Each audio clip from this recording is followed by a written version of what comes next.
Okay, guys, we are live! So for those listening at home, welcome to the Dungeon Musings YouTube channel. My name is Kevin Madison, and I will be your friendly referee today, because today we are carrying on with our ongoing campaign playing Mongoose Publishing's outstanding science fiction RPG, Traveler, 2nd edition. And with me today are the stars of the, I should say we're playing through their Borderland Run module. So if you intend to play that module, this session will contain spoilers. So proceed with caution. Let me introduce you to the stars of our Borderland Run campaign. I'll go the order I've got you guys on the screen here. Why don't you tell us who you are and who you're playing. First up, we've got Graham.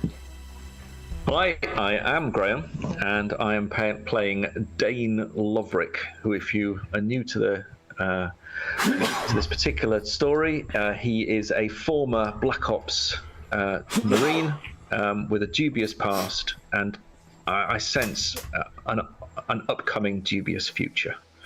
Nice. Next up is David.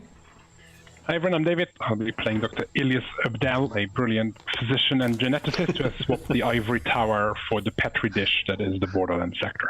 Very nice. And last, but certainly not least, is Carl. Hello, I'm Carl. I'm playing Anchor Gubel, who is a ex-Imperial Navy, but Barger is his species. Nice. Now, Carl and Graham were unable to join us last time, but David, so Dr. Ilyas was here. What happened last time? We had a nice dinner. No, we went to we got the coordinates for the meeting, looking for the passenger, and we went to, I think it was a robot repair and sales sort of mom and pop shop. So we got there and we decided to take a slightly cautious approach. So Dr. Ilyas held back while Captain Garney and Alonso went inside, pretending to looking for robots. And I think they're selling medical units and some heavy loaders. And while he was sort of asking around inside, I spotted the Aslan from the picture that the two rent investigators had shown me, lurking about outside. So Dr. Ilyas decided to just approach him and start up a conversation, which went well. And it turned out it was the Aslan, our passenger, or potential passenger. So it's a message back and forth, but he's very cautious. And instead of, as we assumed he might go, quick, let's get to the ship and get out of here, he was like, nope, we need to discuss this, let's meet for dinner at my friend's house later. So we set up a dinner date with the owners of the robot shop and prepared for that because we realized that the cuisine of the Aslan is quite different from that what people in the Imperium are used to. A lot of meat and some of it raw, some of it still wriggling. So everyone got like a shot of the right pills and medication to deal with any after effects of that. And then we went and met up for dinner, which seemed to go quite well with a lot of pleasantries.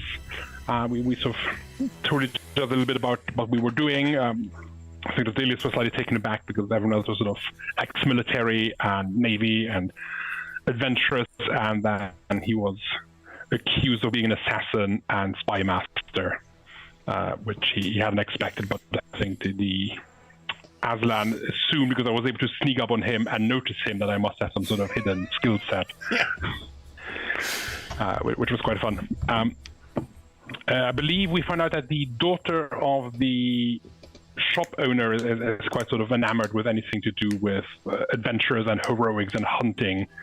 So she was thrilled when we handed over a copy of Hemingway poetry as a sort of thank you gift. And then when she found out he was a hunter and a poet, so she's been quite on our side. And we found out that yes, this is indeed the person we've been sent to pick up and to get him back home. And there are half the galaxy is apparently against this, or so it appears. There are lots of enemies that might want to stop us. He's very cautious, and he wants like a proper plan as to how we're going to approach this. And I think Dr. Ilyas got the sense that he wants to go home, but there's something there of he's not super pleased about it. Maybe like a sense of shame or something. So, but him not returning home would weaken his clan, so he will go home. And so, but we haven't made a plan yet. We were getting there. We were just having sort of dinner. I think it's mostly the enemies of his clan that are trying to prevent him from going home, because him not going home will weaken the clan. It's not to be like Aslan politics and their sense of justice and honor. Mm-hmm. So your sense of things is that it is an interclan political situation which is driving him. Him being called home. I'm not quite sure if I got the sense he wasn't fully willing, or he's doing it because it's what honor demands. It's what is best for his clan. But I got the sense that there's a reason he wasn't with his clan. Right.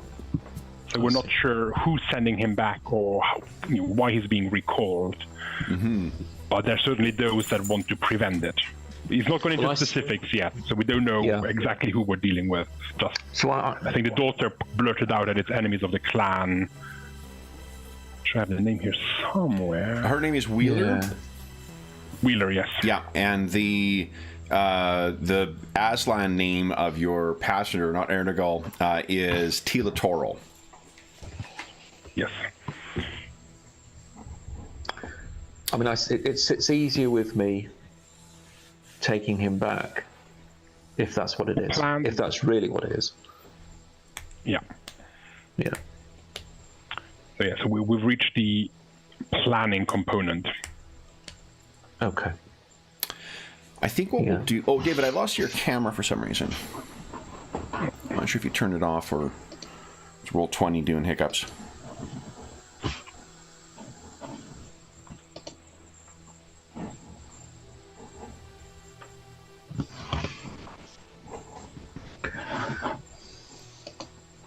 Oop. Let's see. Oh, got you back. Okay. Yeah, I think it's on my end. Okay. Then I think what we'll do, guys, is why don't we have we'll assume that Dane and Anchor are late arrivals at the dinner as a measure of keeping security to make sure that no one is being following the rest of the crew.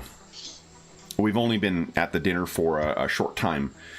Mm-hmm. So we'll assume you guys walk in, and what we described is this is the interior of this home it's a modest dwelling. It's one of the connected units. You may remember that where you guys are now on what is it, Hernan's Claim?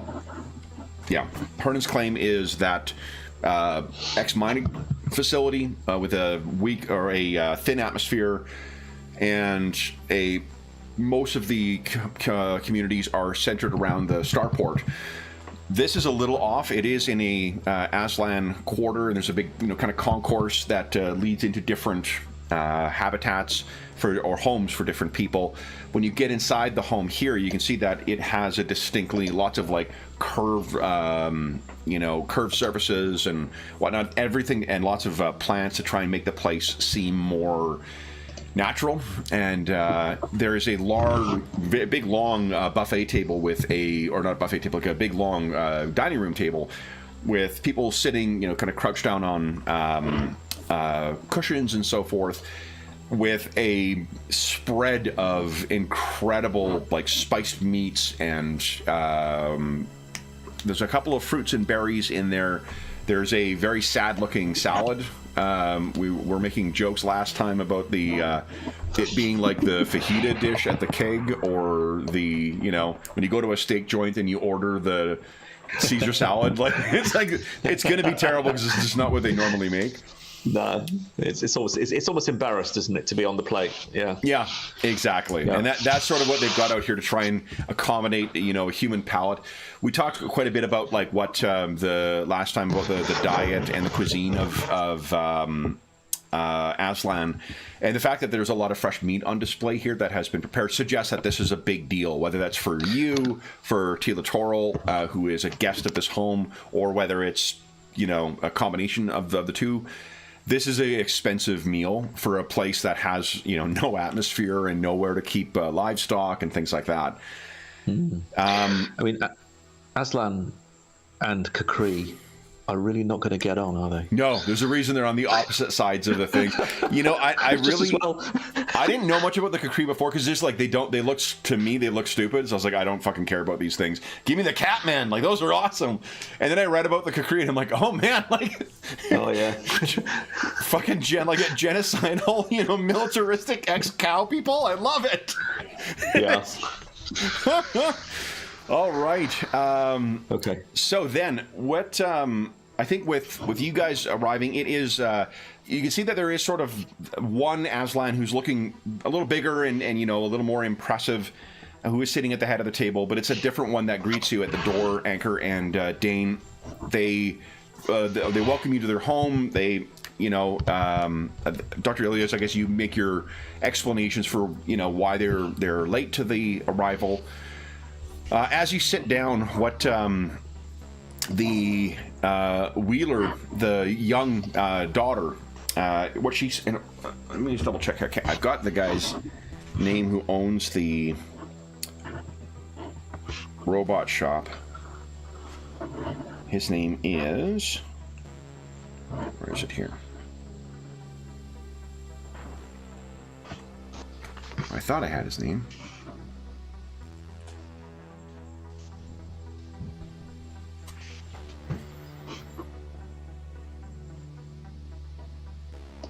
Oh yeah, Katia Hayao. There's that one that just rolls off the tongue.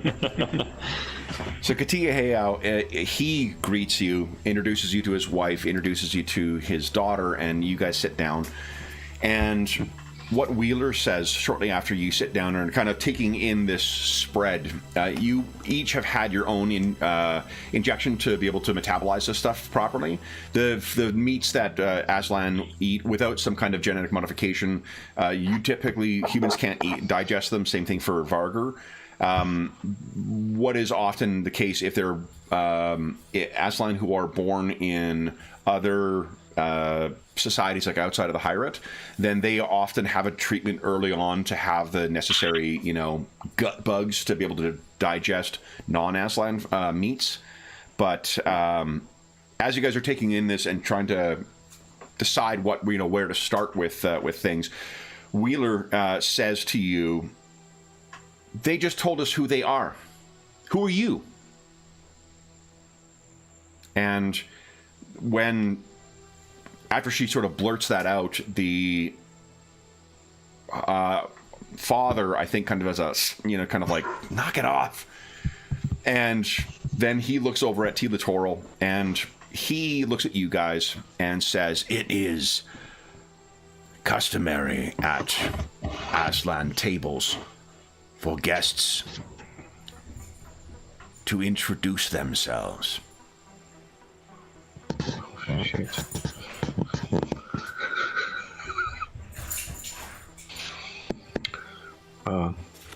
Okay. The table all kind of turns and looks at the two of you. Awesome. Dane will stand up. He doesn't know if that's the right thing to do, but he's done it. So he sort of shuffles to the floor and says, well met to you all. I am Dane Loverick. I am erstwhile of the Imperial Space Marines.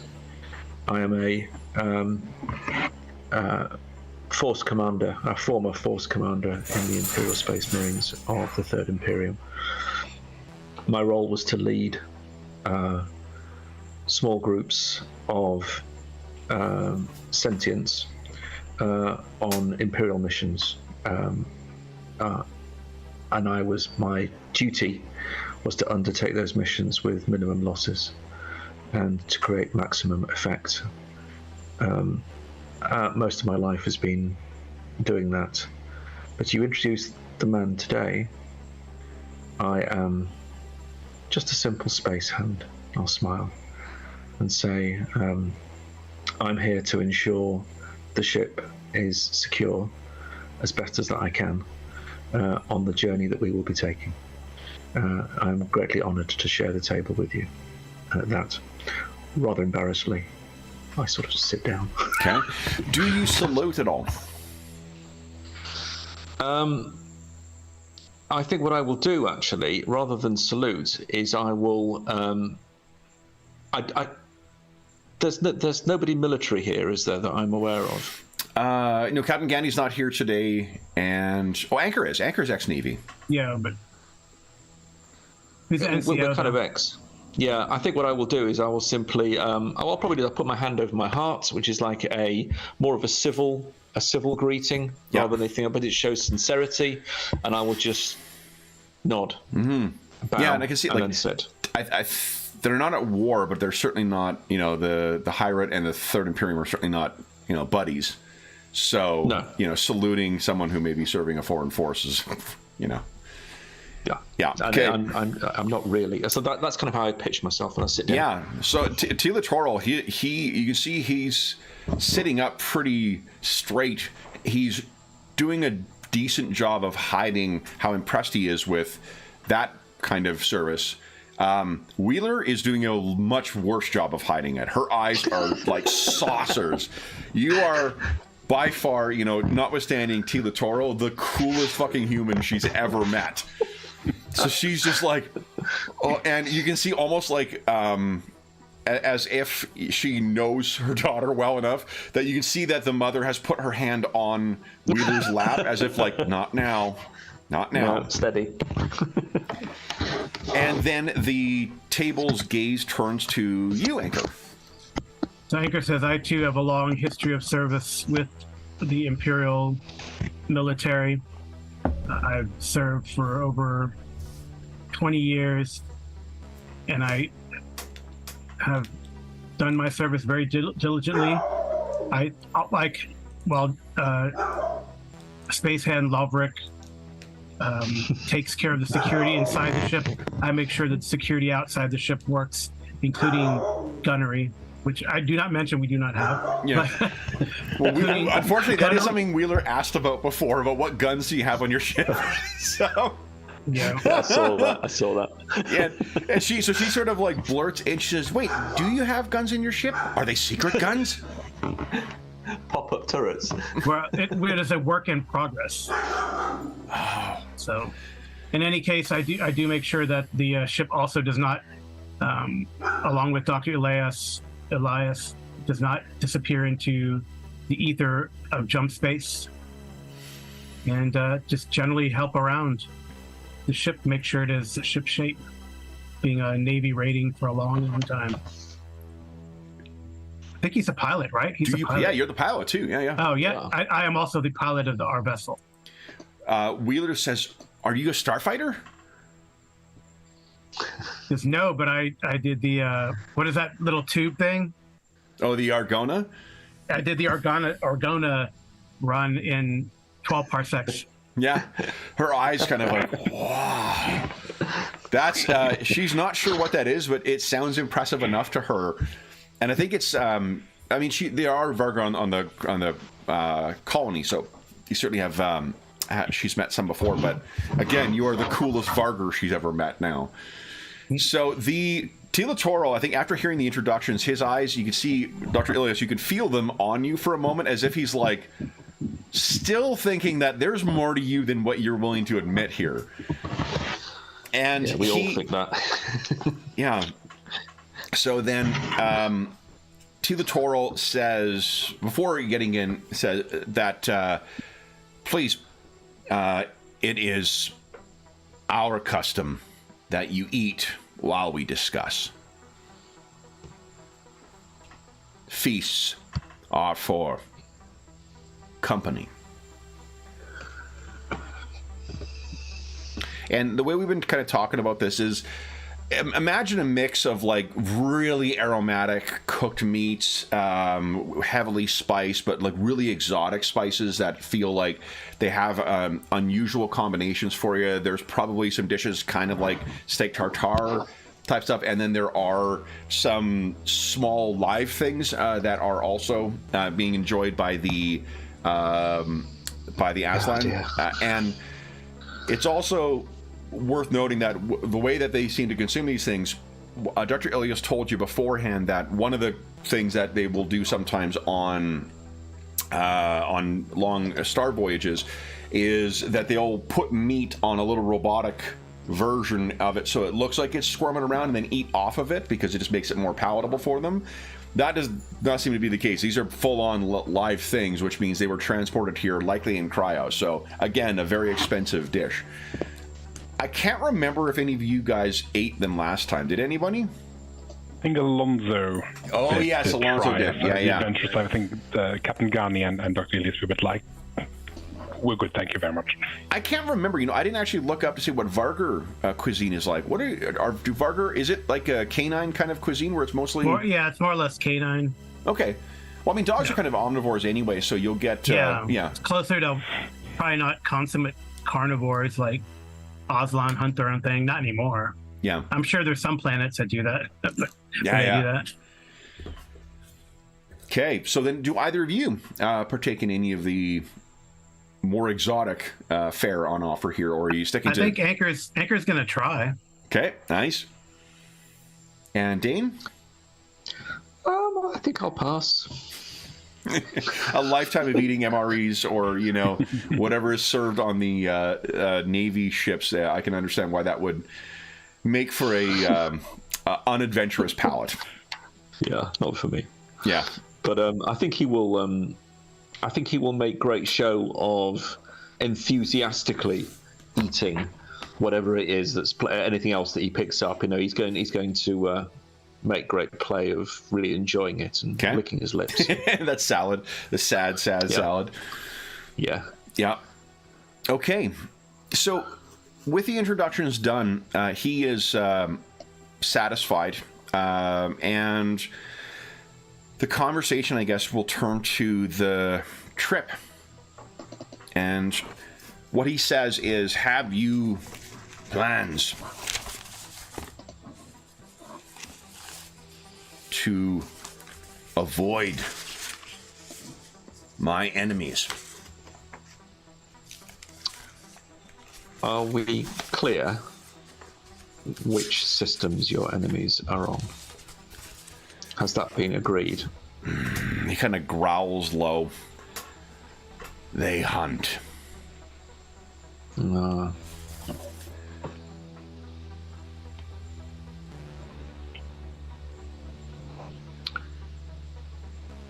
It would be prudent for us not to make a straight line for Tyok. And he thinks, I have matters that need attending at Sync and the world. Okay. And if we take a look at the map, let's do that. So we can. We should be open about our plans for our proposed jump routes. Yeah, you currently have a lot of stuff on Tech World. You've got gear in the hold that is from Tech World. It's designed for Tech World. Yeah, it's the stuff that's to be dropped off at Tech World. Yeah. So,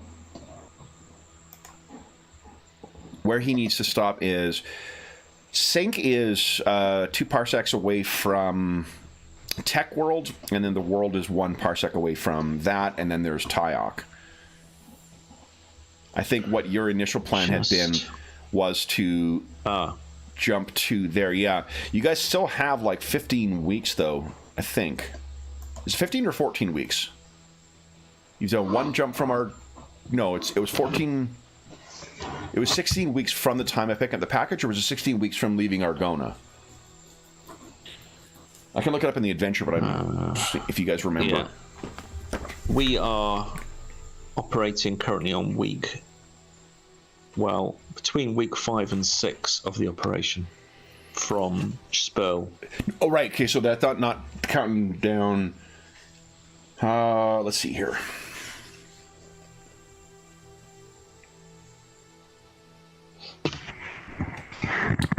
It's currently Imperial Week 19, I think.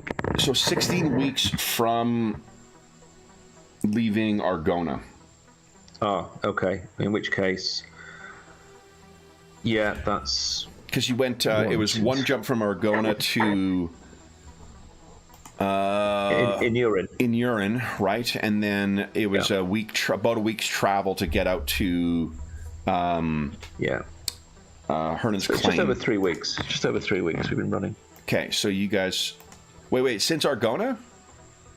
I thought it was... we got the... Because 1 week, it was 1 week in jump from Argona to Inurin, and then it was 1 week of travel. I think it's only 2 weeks, isn't it? Oh, you're right. You're right. Okay. So you have 14 weeks in order to... Sorry, yeah. Make it to tie I've counted in Tech World. That's why it's 3. Oh, okay, got it. Yeah. Yeah. So then... Just going from Inurin to Tech World would be 1 week, another week to Sync, another week to the World, another week to Tyok, if that's the straight route. If you're bopping around, which is... I guess I'll leave it to you guys. That's where he needs to go. We know sort of the geography, as it were, for where you need to go. Sync. What is your plan? What? We planned not to make a direct run, as you suggest. We hadn't got the information of your particular requirements, so we're flexible, and you have to be flexible in these things, especially in the situation we find ourselves in. We cannot go straight from Tech World to Sync. We don't have the jump range for that. I think you guys have jump too, don't you? Because of the Far Traveler? Maybe it's just the way these two things are lined up. But I don't think... Let me bring it to the map here. Yeah, the Far Trader has jump 2. Yeah, it's jump 2. I can't tell from that whether it's jump 2 or 3. It looks like it's jump 2 to Pal. Oh, yeah. Yeah, I think would be 3, yeah. It's 3, so we'd need to take a diversion or a jump to Pal, which I notice has a gas giant. Or Ergo. So we would do maybe... Yeah, or indeed.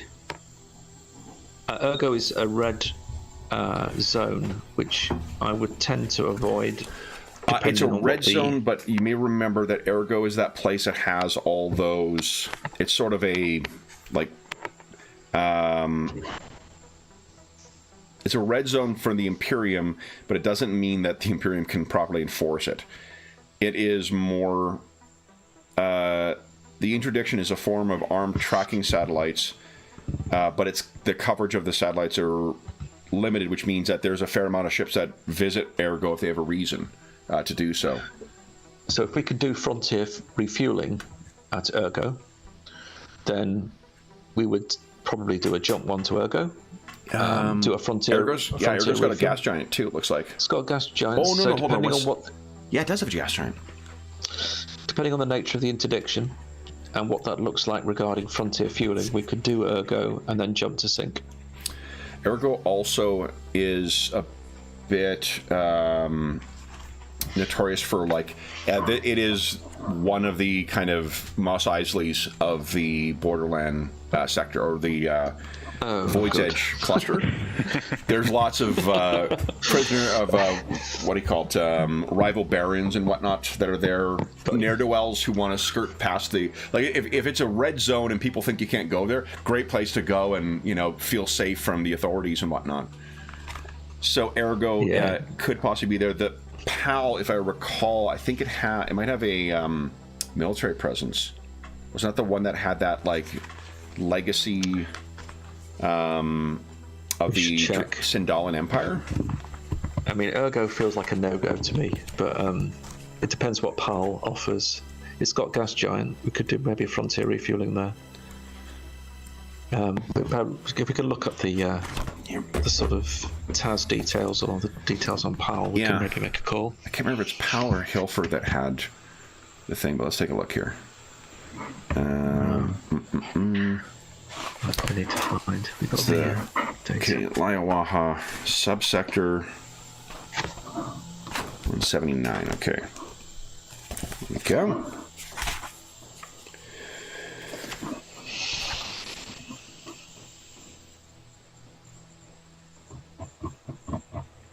Powell's association with Drinax is an old one. This world once supplied Drinax with its produce. Many of the dukes and princes of Powell still covet the technology of Drinax, so that's a less high-tech place.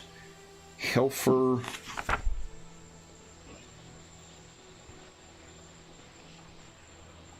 Hilfer is a hot desert world. Once part of the kingdom of Drinax, the rebellion cost Hilfer dearly as the planet lost the technology to maintain the water reclamation tech that kept the desert at bay.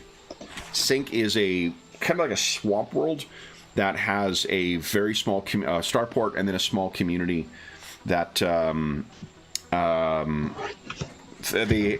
a kind of like an offshoot of Christianity that have a strange belief of tossing stuff into a lake. The planet had a different name to it at some point, but when this religious community showed up and would make a big deal out of like taking things and tossing it into a lake, it became known as Sink. Locals, incidentally, aren't crazy about that. Birney is the one I was thinking of. Birney was established by the Sindalans as a watch post and a naval depot, and when the Imperium recontacted Birney in 329. Their scout ships were challenged to stand down in the name of the Emperor of Sindal. They had stayed loyal for over 800 years. So that's the place that's got the military presence in it. Right. So she sits down, and do you share with Tila Toril what your initial plan had been, which was to kind of do the end run around Drinax and then come back to Tyok the back way? I think we can do that, but I think I would couch it very much in terms of with insufficient operational data, we took one possible route, which was run through the route. However, with better operational data from yourself, that probably is not the right way to do it. But I'd welcome your comments on that.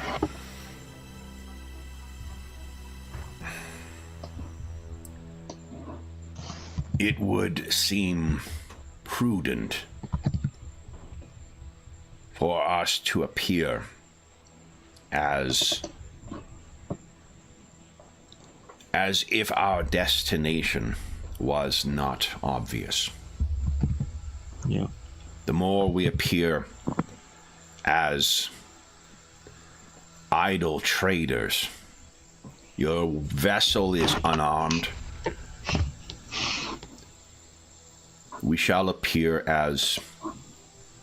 And he thinks about it for a moment, and he says something in Aslan to the father, and then Wheeler opens up and says, "Sheep."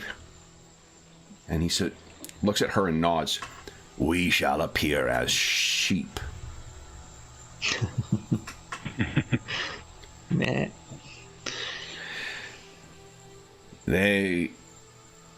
The move from Void's Edge Cluster to the Drinaxi chain will be monitored by my enemies. If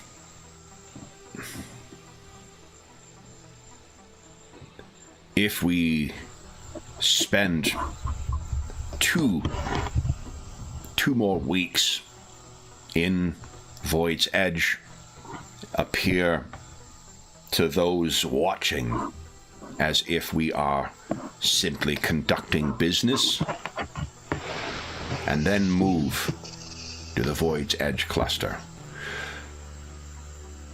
Your plan to stalk from behind is wise. The direct route will be watched, And he swallows hard. My enemies will think my pride will get the better of me. And I will rush back to face what awaits. The indirect route will be unexpected.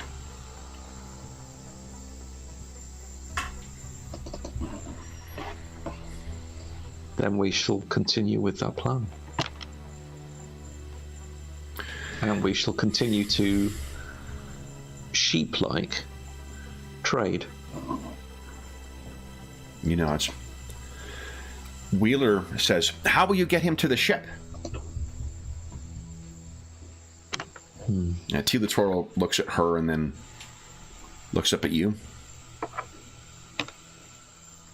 Yes. The Katia says, I will offer what help I can. The owner of the robot shop.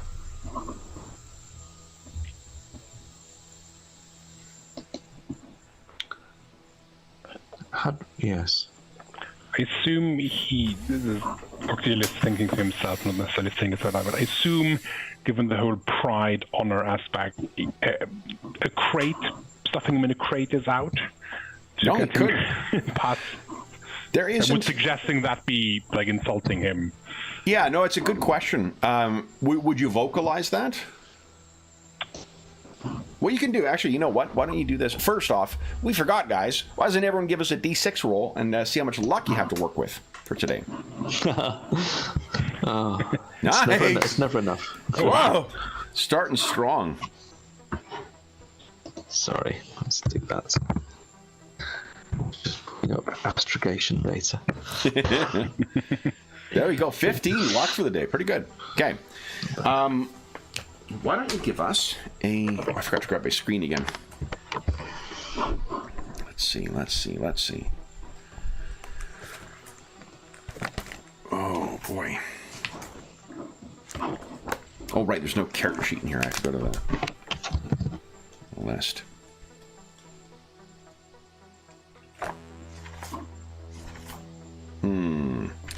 It's probably going to be intelligence. What do we think here?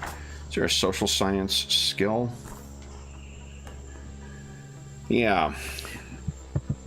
Yeah.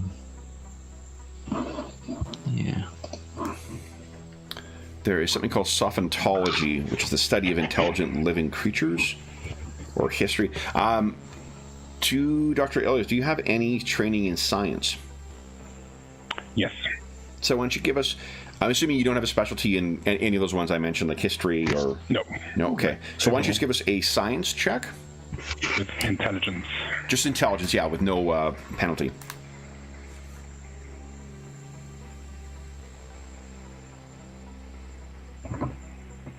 Okay, nice. I think, yeah, 8 is the default target number, I believe.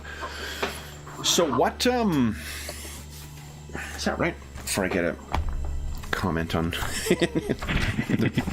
Yeah, I think previously... Yeah, 8 is the default, and then it, yeah, average is 8. There we go. There we go. It's up there. So we were playing yesterday Forbidden Lands, and I remember that the cap was, for how many modifiers you get, was a 3, but it wasn't because I remembered it from that game. It was because I remembered it from a different game, and it happened to be the same thing for Forbidden Lands. So, like, sometimes my confusing games does work out for the best. So what you remember is that they're creatures of pride. The Aslan they have honor, and they have an idea of what's fair and whatnot too. But they also have a thing called the Assassin's War. So like they can, if you declare an Assassin's War, it's fair game to do whatever poisoning and murder and whatever else you want. So it's not as anathema to him to hide from his enemies the way that, like, say, a archetypical or exaggerated version of like someone following the Code of Chivalry or the Code of Bushido might do. In that case, potentially adding to him thinking Dr. Elias is an assassin, a spy master. Dr. Elias will, trying to use the right words, suggest that if he thinks there are many enemies of him or spies here, then obviously not being seen entering our ship would be helpful. So if there's a way we can either disguise him or get him on in a crate or something, just marked as cargo, then that might be the best way forward. He kind of nods. And Wheeler is maybe the one who speaks up, says, but when does he get in the crate?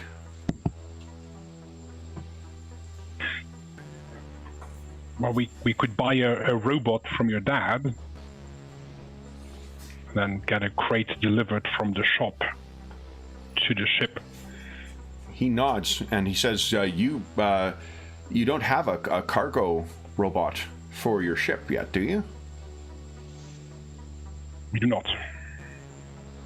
He looks at Tila Toro and he says, I would happily donate the... We will send one over. We'll send one over. And Tila Toro, you can see there's... it's like begrudging acceptance of that proposal. Of like, you know, for a member of the aristocracy, because you guys have already sort of figured out that this person is a higher standing in Aslan society than what his guest is.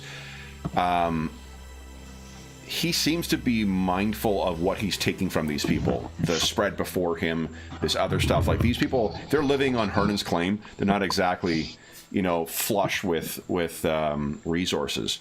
There are, as in any sentient species, there's going to be insufferable nobles. There's going to be those who are cognizant of the people who are below them, and there's going to be all sorts of, you know, measures in between. For a put upon noble like this, that does seem like it is what you would hope would come from a aristocratic kind of you know, class system, as it were. Now, you had also, who was it, Carl? I think you might have asked something about the status of this guy. One thing you know is that there are two kinds of male offspring for Aslan nobility. There are heirs who are going to take over the land of their fathers when they pass, and there are, if they are outside of the Hyrate and are on adventures, there are the Ihate. And the Ihate are effectively like second son freelances, effectively trying to go out. The Ihate are a kind of an ongoing problem with in the Borderland sector, in the Trojan Reach in general, only because it's a lot of military adventurism of them trying to kind of forge their own place. Sometimes that's in a business context, but in a lot of cases it's militaristic. So if this guy is not someone who is an heir, he very well could be an Ihate.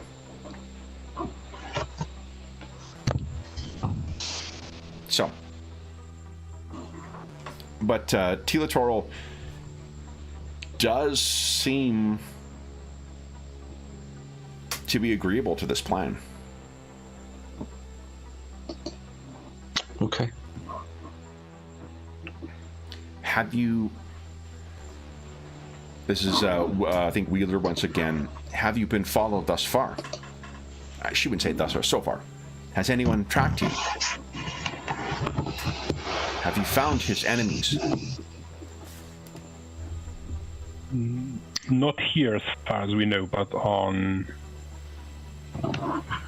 Gibraltar Station. Name now escapes me. Yeah, on Station 1 previously, people asked questions about some rent investigators showed up with the picture and asking questions. So they were definitely looking for him there. But as far as we know, over here, we've not had anyone that I've noticed act suspicious or ask questions or approach us.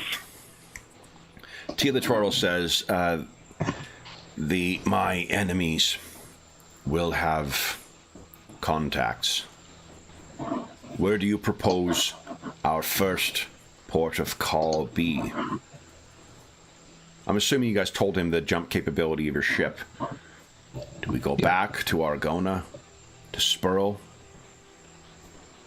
To Tech World? To Ergo?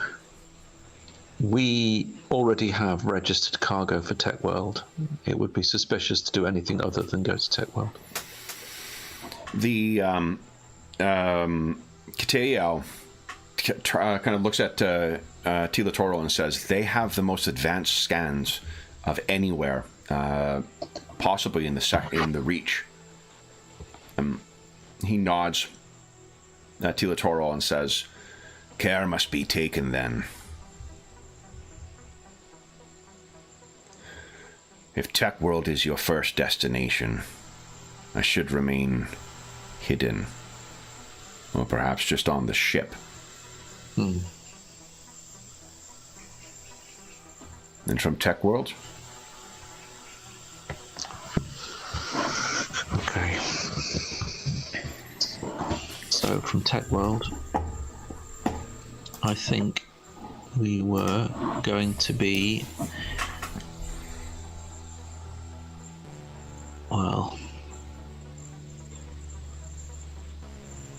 Where is Drinax? Drinax is in the Liawaha sector. Yeah. There it is. Okay, I couldn't read it, so it's just the size of it. You should be able to zoom in if... Let's try that. Yeah. Oh yeah, it does work. The resolution is still pretty good on the image. So I guess it would be Hilfa. Directly. Well, or Ergo. But would a standard trader go to a place like Ergo?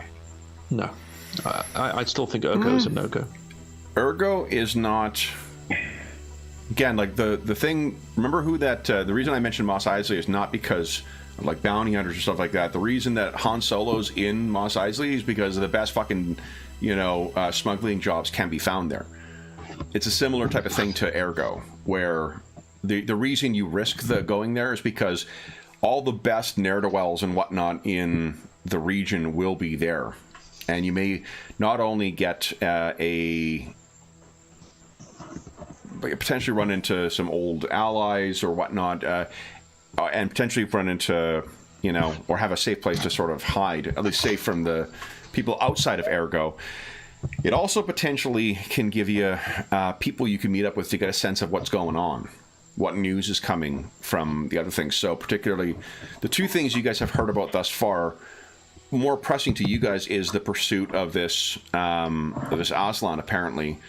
But there's two other things that have been going on. The searching of the vehicles, right? And the movement of troops to the Imperial vessels to the Hyrule border. Yeah. So that would be one reason to potentially go there, is that there is stuff you may be able to learn or gather from there that you would not elsewhere. But he is not... He's happy to go with where you choose to go. When you make the jump from the from the Void's Edge cluster, though, into the Drinaxi chain, that is where there may be, in his mind, traps. So where you choose to go in the Drinaxi chain and when you choose to jump there will need to be carefully considered. In his mind. For example, yeah, no, he's right. I'm sure he's right. So, for example, Barney, we know that over a third of the population of Barney are Aslan and elements of the Kai-Hia clan. Yep. If I pronounced that right. Settled there. So I would just need to check with him how that sits with him. Yeah, the Kai here. Yeah. And whether that whether travelling to the place of the honourable humans, would that sit well with him? Because if so, that would be our next journey on from, if we did do Ergo. So the rivals, hold on here, I'm trying to find the name.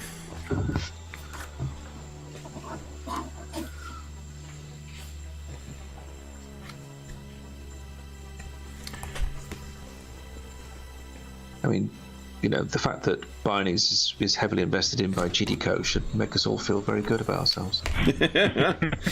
GDCO, come visit Bernie, just don't talk to anyone. Okay, I'm just going to check one thing here. Okay. They seem like... What he says is, for one, he says you are well versed in our people's positions. The Hikaya here clan has the aim of usurping the control of Arroyev's trade monopoly. My kin are allies of the Arroyev.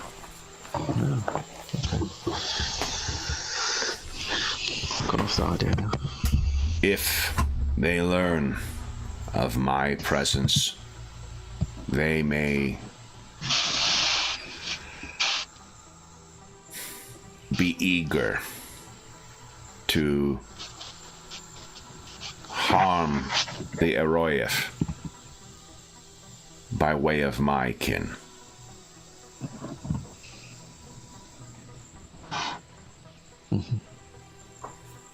We don't have to go there.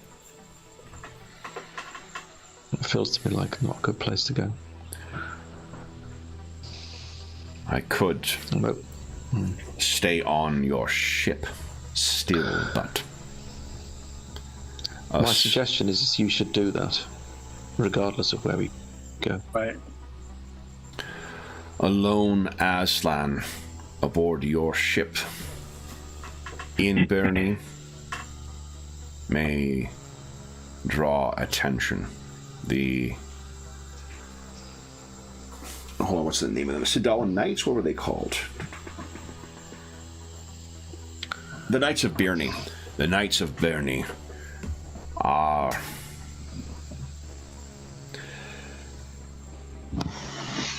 I'm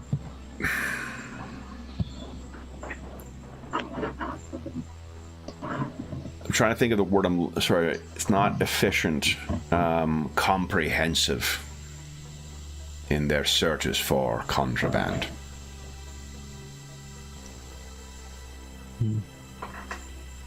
And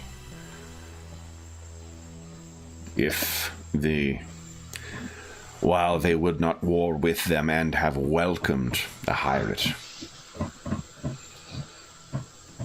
the Knights of Bernie have not forgotten what our kind did to the Empire of Sindal.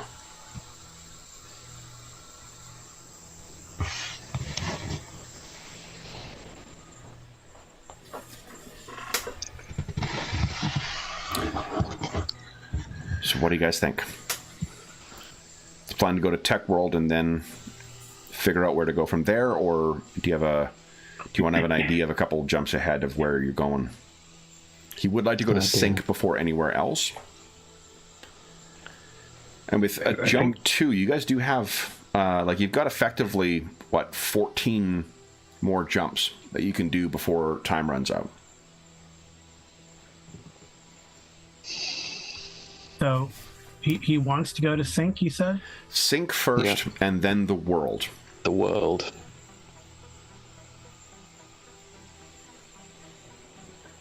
We for sure have a jump to Tech World, and then he doesn't want to go directly to Sync. You actually can't go directly to Sync from there. Because, you're jump 2, not jump 3. Oh yeah, this is weird. Yeah, it's weird. We were. I thought that was that you could directly. Then I'm like, oh no, I'm trying to move it down to line it up to be more convenient for me. Yeah. We could go to hell for.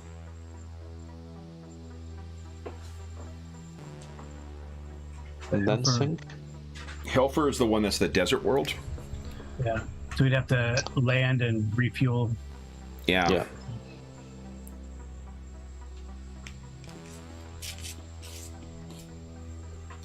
So it's either Tech World, Ergo, Bernie, sink, or Tech World, Hilfer, sink. Mm-hmm. Or Tech World, Ergo, sink. Oh, Ergo, yeah. Helfer, you As a have player, to. I like the idea of Ergo. Because Elias might be more apprehensive about the sort of most isolated type place, but it might yield information. Yeah. And if they assume that someone like our guest would not go there due to honor and all of that, if we're just sort of scummy traders who go for some black market goods down on their luck, it might shake tails. Or might get people off our tail for and we could find out more about what's going on. We could do that. Let's make it Tech World, Ergo, and then reappraise from there. Yeah. I still, given the nature of jump space topography and astrogation, I'd need a good argument as to why jumping from Ergo to Sink is more dangerous than jumping from, say, Birni to Sink or Pal to Sink. I'd need to understand something about, in system. So it's more a matter of going in. Birni, Pal, and Helfer all have Class B starports, right? Sink has a Class D, which means that there's not really a place you can hang out and. Because the first one is I'm not.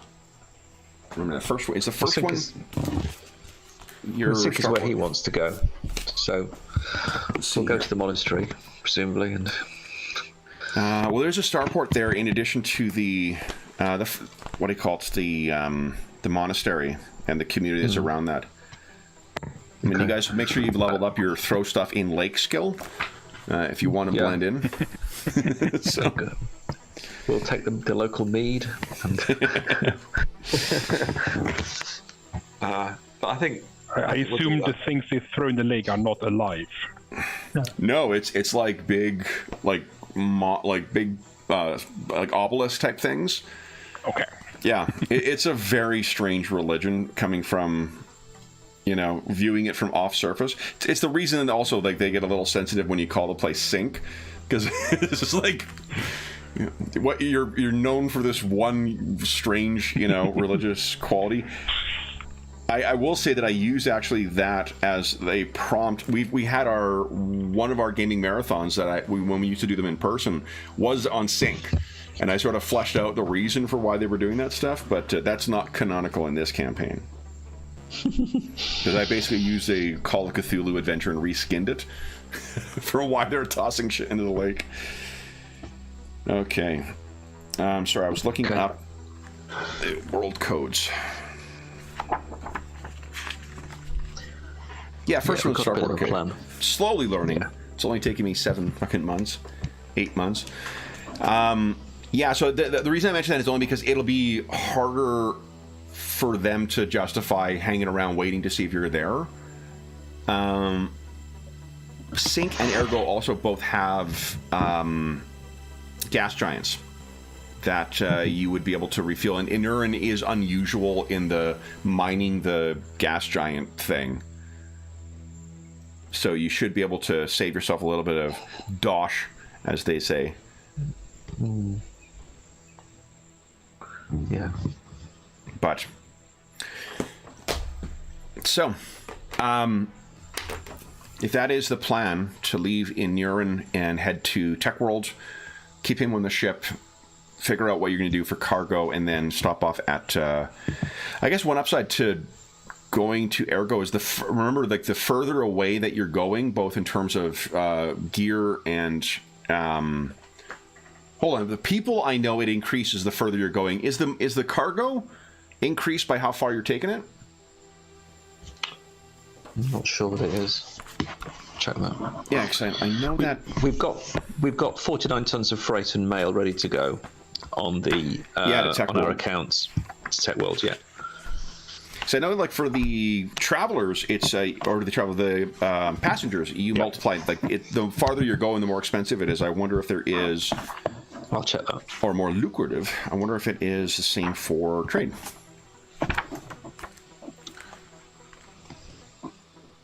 It won't be for speculative trade. Whether it's true for freight, I don't know. I'll check.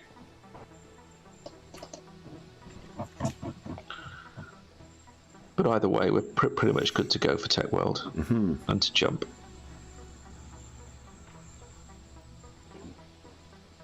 Do we know what checks we're likely to expect on our passengers? Like, do we just have to give them a manifest, or would people come on board and want to physically It would probably look at our passengers? probably depend on the starport and the law level. Like in the companion, I think there's a new edition of the companion coming out soon too. No, right. Oh, it might be out now. I might have a PDF of it already. But I think I saw it on drive-through. yeah. So it must be out. Yeah, it added something in, but the companion has something about law levels in it. Starport and spaceport. Here we go. See what you can expect for inspections. Okay. Starports, features. Yeah, it's moderate for Tech World. Moderate for Tech World? Yeah, it's 4. 4. Oh, okay, so that's actually, yeah. Libertarian, it's effectively like sea land. It's just nothing but, tech entrepreneurs doing whatever the fuck they want. All right, and that's arms dealers. What the heck? Here we go. Starport law. A starport operated by a host government will have the same law level as the planet, in all likelihood. So just an update on freight. Freight isn't increased in the amount of money we get for further parsec jumps, but for each parsec of destination past the first, there is a lessening chance of gaining for both source and destination worlds. There's a -1. Okay.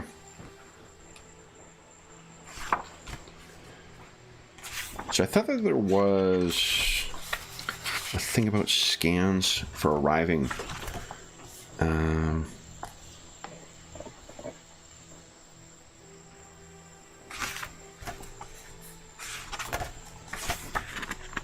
Is it in the core book?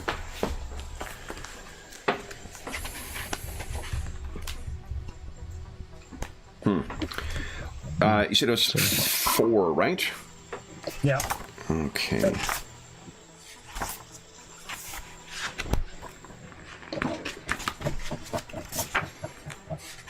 So I remember reading something when our first Traveler Second Edition campaign, the guys had nuclear weapons as a starting part of their cargo. And I remember reading about the scans that happen when you go into a starport. I'm like, guys, just so you know. This is what happens when you arrive. Okay, so when you arrive, here we go. So it can be used to determine the interaction with the law. We roll 2d6, and then we add the modifiers.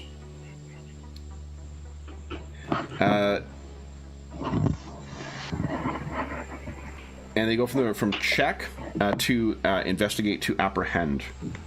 And the 2d6 with the modifiers going in are equal to or lower than the planet's law level. They are investigated or challenged by agents of planetary law enforcement.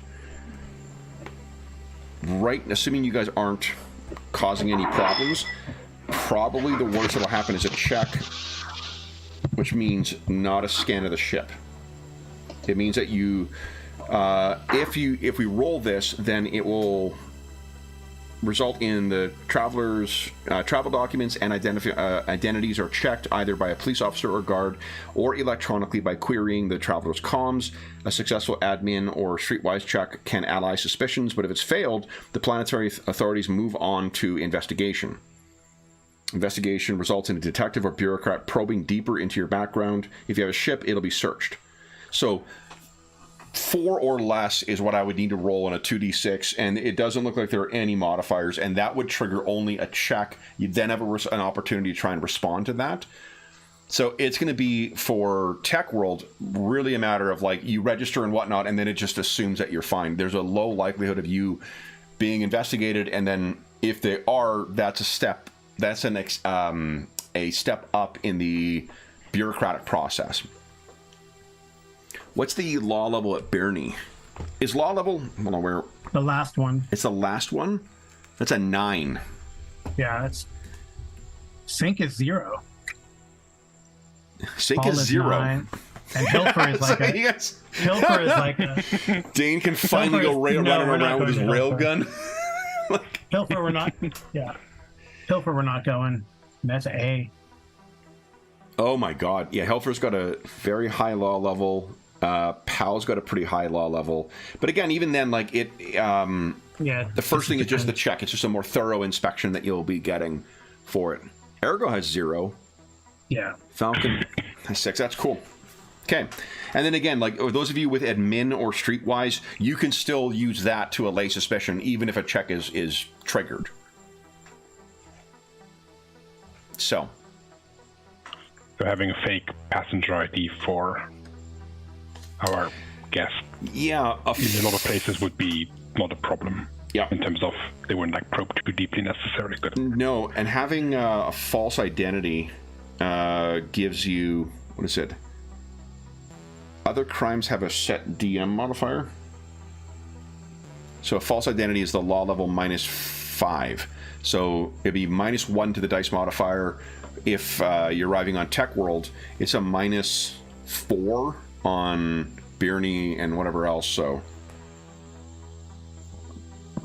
yeah. But again, like, those things aren't what the first level of what's being triggered is a check. And it always going to have an opportunity to try and more. The bar fight or shots fired are apprehended. Firefight involving armored travelers and military weapons. Breaking and entering or murder starts at investigate.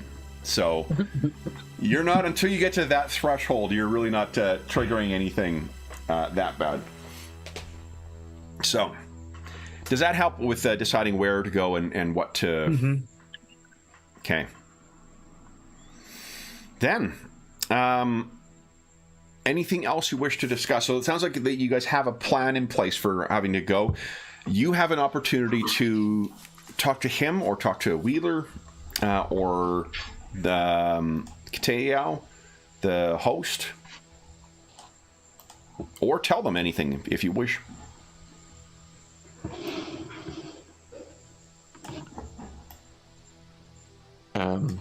I think we should keep them briefed on updating on our plans and thinking. So we also simply do that. As I said, we've got a sort of, the next 2 systems have been decided on, and we're going to review the sort of sync approach from our second jump point. Okay. Yeah. And it's probably to manage his expectations. It's probably, the main objective is to get you safely to your locations so that you can undertake the business that you need to. It will require significant patience on your behalf, I suspect, on our journey. And I regret the circumstances by which we have to transport you. He kind of sighs and says, the circumstances of my travel are of my own making. And you can see Wheeler seems to kind of like bristle as if like that's she doesn't agree with that. Yeah. He's a very honourable Aslan. So, anything else you wish to discuss with him? Not necessarily with him, but Dr. Ellis will ask Dane, because he's responsible for security. If we're going ahead with the whole put him in a crate, pretend he's cargo, how does the scanning of cargo work before it gets loaded onto a ship? Like, is it going to go through customs? Do we need to have a lead line box to full scanners? Because obviously, if they then find an Aslan stuffed in a crate, that might, give the game away and put it into a world of trouble. Yeah, I don't know.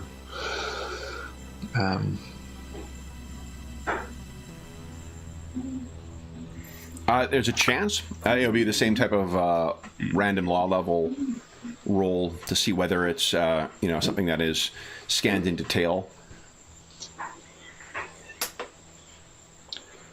Yeah, it's a little bit different from checking in your bags, isn't it? Because you're kind of a private operator operating on your own ship. Yeah, and this place is fairly remote. The law level is pretty high here, but I think people are probably less concerned with what's going off of the thing than what's coming on. What's going on, exactly. I guess the other option is of creating a fake ID and just walking him on as a passenger. We can't have another. I just don't want him visible. Wheeler asks Anchor, "How good of a pilot are you that you navigated the Argona run?" Maybe better lucky than good, but I have a class 2 rating on a good day. She looks at her father and says, "If he can run the canyons, he could pick him up in the canyon." And they all sort of look at... I have small craft as well, so it's not, I did a lot of dropship runs. So she says, "You see, he's an expert. You may not need to leave via any way that people would know." And he kind of... Tila Toro looks at her and is a little, surprised by the suggestion. But he looks at you, Anchor, and says, "Could you navigate the surface canyons?" Probably have I would say yes, I do have a good chance to do that. Yes, I could navigate the canyons. It'd be great to study them ahead of time. Kiteo says, "There are publicly available mining maps for all of the canyons, particularly those around here." With the environmental suit on, he looks at Tila Toro. You can see he's about to say something different, but he says, "Tila Toro could meet you on the surface, concealed."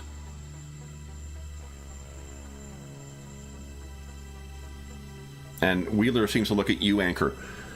"Are you that good?" He's good. She gets there's a pleasant purr that comes from her. And Tila Toro looks over at you once again, Dr. Ilias. That would solve a lot of our problems. Do you have an established and secure way of being able to do that?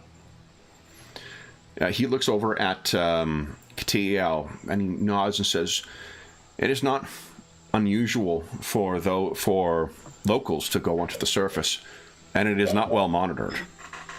Okay. Yet Would you another going outside. Would you go alone, or do you want on the ship? No, we don't. Right. You have the air car, I think. Which I actually don't know if that's sealed. The standard one is not. Oh, It's like okay. it's a convertible. Say the least practical vehicle. Yeah. I want a Jeep, but I don't want a roof. All right. I mean, it can. They can go extra orbital, but it's a ground vehicle. And I mean, you could like it's the like it's like that scene in Heavy Metal where the guy drives a car from space. You know? Here's what the like. I mean, there is pretty big canyons around on Ernan's Claim, and those we talked about them before. When you landed, those pests, those flying things that are out there. They are pests, so there are regular people like who go outside and sort of make it's like the space equivalent of kids, you know, shooting gophers, you know, to try and get them out of the field. Because these things, it's like Minox, they get into everything. Yeah. So what it would be a matter is very similar to, you know, if you guys take a moment to, you know, to consider whether this is possible. He'll pull up some of those local maps, easy to access on the local, you know, intranet. Sends them to you, Anchor. It's going to be about the same as trying to navigate down to the down port or the low port on Argona. Okay. And I think you could also pick a location. And basically, what it will say is that whatever modifier you want to pick to your piloting roll, however more difficult it's going to be to get there, we'll apply that to the law level. Like a difficulty 10. Yeah, like if you choose to make it a 10, let's say, like 8 is the average. If you choose to make it a 10, that'll be a minus, a negative, or it'll make it 2 less likely that they're going to be able to discover you. Okay. I like those odds. Never tell me the odds. There's a robot that pokes its head out from behind the, you know, in the kitchen and goes, and goes back in. Okay, so it sounds like you have a plan. Why don't we do this, guys? We'll take our mid-session break right now, and then we'll come back in 5 minutes, and we will see whether there is anything else that needs to be discussed with Tila Toral and the others. So for those listening at home, we'll be back in about 5 minutes.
All right.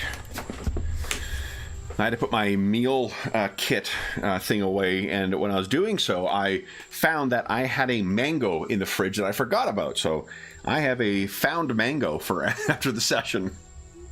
Nice. All right.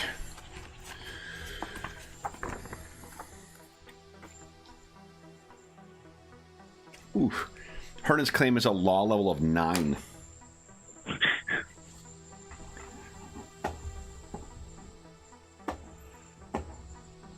All right.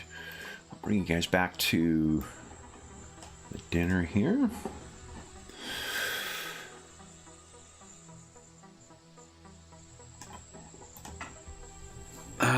While we're waiting for Carl to get back, do you guys have any other things you want to bring up, or any questions you have for Tila Toro, for Kateyao, or anyone else, or anything else you wish you to do at the dinner?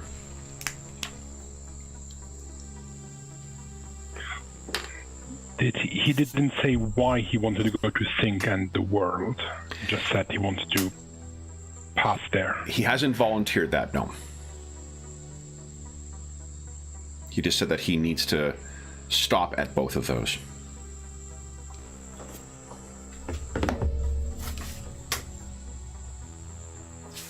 I mean, we have 2 other worlds to visit before, and so maybe once we've warmed up to each other, we'd ask him more about the trip. I think Dr. Elias would ask him in terms of provisioning the ship and any medical things he needs, any prescriptions or anything for his diet. Do we need to clear out one of the fridges and stock it with lots of raw meat and things like that? So just ask him some sort of logistics.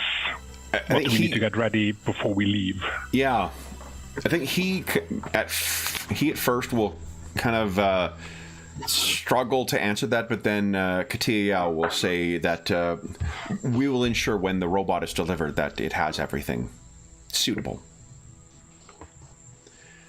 So it seems, even though you're not going with that plan, that you are getting a free robot out of the mix. I guess that gives an excuse to get everything delivered that he might need for a meal.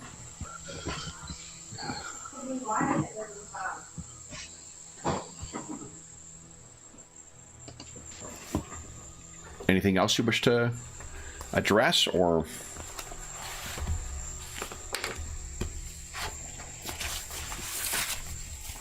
Yeah, I think that Elias will ask him from a danger point of view. I assume his enemies want to prevent him from returning at all costs. Like there won't be a negotiation. It'll be blow our ship out of orbit or shoot us in a dark alley. That sort of enemies. Not, hey, come and talk to us, or just like the danger level will be quite high. He nods and says, "My enemies, if they can make it appear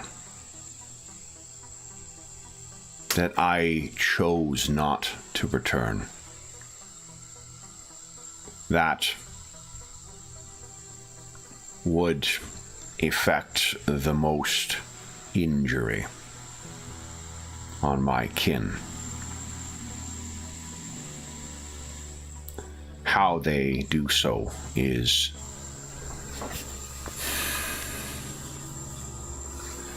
the closer we come to achieving our goal and arriving at Tyok,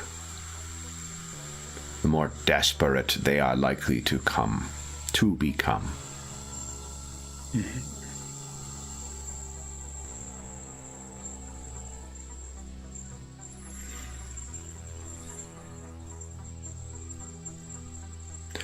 Wheeler says, "But you were betrayed."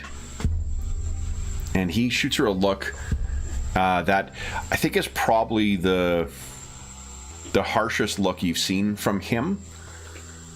And she immediately cows back down, and there is a bit of an awkward silence among the Aslan after she says that.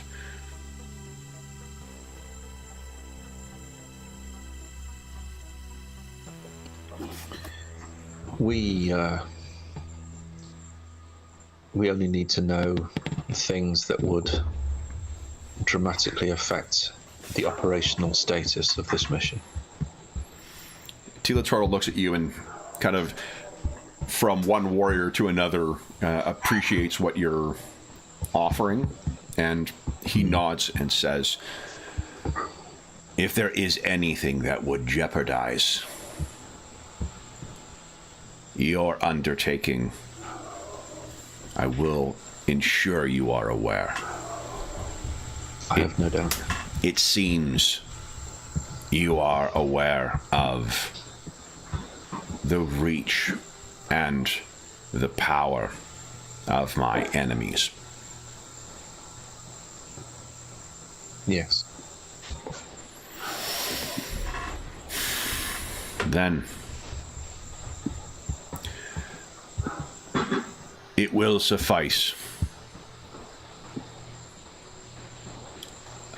Neither my visit, neither of my destinations are places where I intend or anticipate conflict.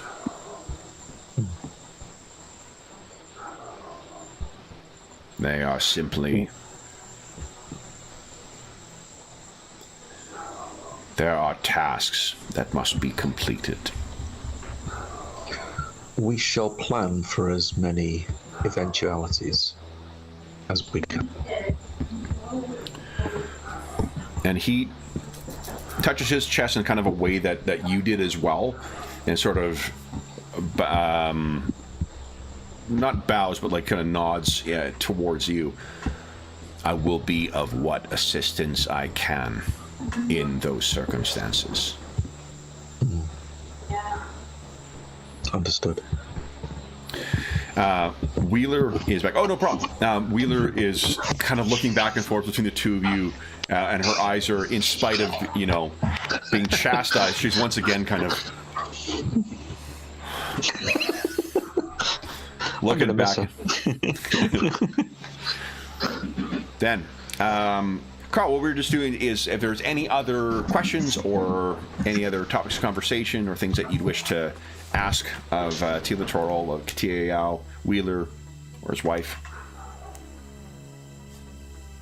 Then, as is customary with Aslan feasts, at the conclusion of this, they will be calling it a night, because to sleep afterwards is the Aslan custom.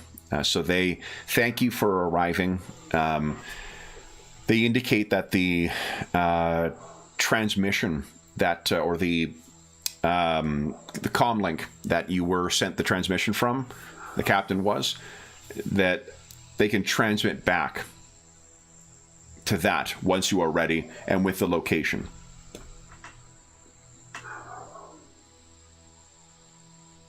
Sounds good. Then. Give me 2 seconds, guys. I left Anna outside because she was sleeping outside, and she's just going apeshit right now, so I'm just going to bring her inside. Yep.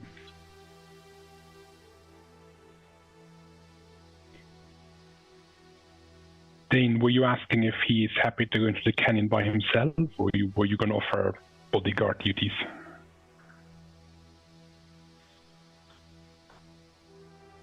Yeah, I was going to offer to accompany. If that doesn't make things any more awkward. I'm just weighing up sort of, so Anchor, it's just whether you need any support, sort of flight support on the canyons, whether I can provide any help to you on that, or whether I'm better, heading off on the ground with the little charge. things like this way. Kind of, yeah. Yeah. No, Yeah. definitely, Dr. Ilias. I'm going to propose using sensors Okay, yeah. to help Nice. map the canyon. See Kevin goes for that, but Yeah, sounds good. give a bonus, and then we have lots of luck, right? So Let me suggest that to our charge and see what he says. So, just the last thing, Kev, before we go is I will make an offer. Dane makes an offer. So I will offer you, we're just evaluating the optimal routes for our evacuation of this place. And is it better that or worse for me to accompany you in your journey to the outside to provide additional support should it be required, and for us both to get picked up? Wheeler kind of looks over and says something in Aslan that you don't know, and Tila Toril kind of looks at her, and there's like a slight kind of twitch of his the upper part of his maw, as if pleased, and says, "Your offer is most kind.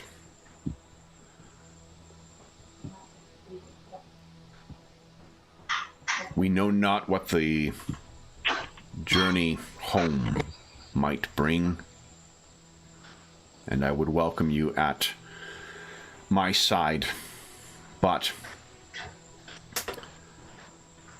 one nomad missing from here is unlikely to draw their attention to,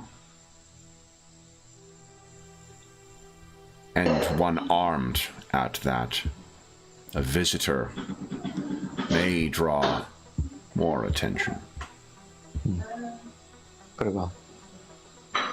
I do not fear anything outside of this habitat, but there may come times when force may be required, and I am gratified to hear that you would meet that if necessary. Of course. There are just many things that we do not know, and it's planning for those. We shall, in that case, follow with the plan that we have discussed, and we will find you out on the other side. Agreed. And Kiteo says that he will arrange tomorrow, first thing, for the robot and the others to be delivered. The supplies. Anything else? No. Then, with that, they call their feast to a conclusion. They thank you for arriving. Katiao is grateful that you've honored his home with and his table with your presence and your company, and wishes you nothing but fortune. And you guys leave. So you have that monorail or subway kind of trip on the way back as well. So you certainly have opportunities to discuss amongst yourselves before you reach back at the... I can't remember, were you staying at a hostel, or were you guys staying at a... There's no TAS hostel here, but were you staying at a hotel, or were you guys staying on your ship? I think because of the law level on the ship, but... Out of the captain because of his lost ID.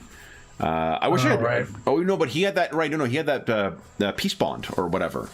He had that ankle monitor. Ankle tag, yeah. Yeah. So he's been able to travel freely amongst us. So what do you guys make of this? Do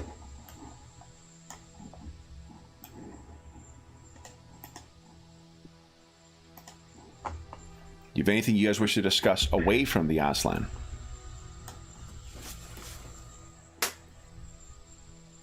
No, we just gotta wait for his communication when he's ready to go, and then we'll leave. He's waiting for you guys. You tell him where to be and at what time he will be there. Okay. I like him. Huh? I like him. I like him quite a lot. All right. So, do you want to leave right away, or just normal business hours? not to cause any suspicion, or is it the longer we wait, the more chances? I'd be all for going as quickly as his stomach settles. Yeah. First Yeah, thing how long do we tomorrow know? morning. Yeah, tomorrow morning. Yeah. Yeah. First thing, get there and reserve our space to leave, or however that works. Yeah. We have everything ready to go freight-wise, and It's all good. It's all packed in. okay. Yeah, it's just the cargo loader and the supplies for him that will be there. And again, I'll post this on the Roll20 afterwards, but that's the cargo loader robot you're getting. Sweet. It reminds me of those little robots in Robot Wars, actually. It's probably scaled up a bit. But it's got a big thing that goes... It is appropriate role-playing for Dane to be immediately thinking how to weaponize this thing. All right. So then early next morning, there is, an arrangement made through the local customs thing to have it delivered. And then it is brought through and loaded. You find a place to store it on your ship, somewhere in the cargo bay, I'm assuming. And you guys are ready to head outside. So, what is the penalty that you're electing to take their anchor? Take a -2. -2, okay. So let me see here. What is the... I'm just going to use the difficulty for the Argona one. The winds aren't going to be nearly as bad. But let's see here. So the difficulty for getting to Argona was... Here we go. Ooh, it's difficult. So it's going to be a DC 12 you're rolling against. Okay. You comfortable with that? Yeah, we can. You guys got 15 luck, so... Yeah, luck. Also, maybe to mitigate that, I was going to propose Dr. Ilias does a sensor, uses sensors to make sure we're not, map out, fix the proximity sensors on, adjust the proximity sensors on the ship. Oh, yeah, that's a good idea. Help with navigation. Yeah. Mm-hmm. Yeah. So why don't we put that as a... It's like lane control on your car. Yeah. Yeah. little triangles pop up. So let's just use the skill or task chain skills for that. So, Dr. Ilias, if you want to give us a... What is it? Electronic sensors? Yes. Check. Put that in 8.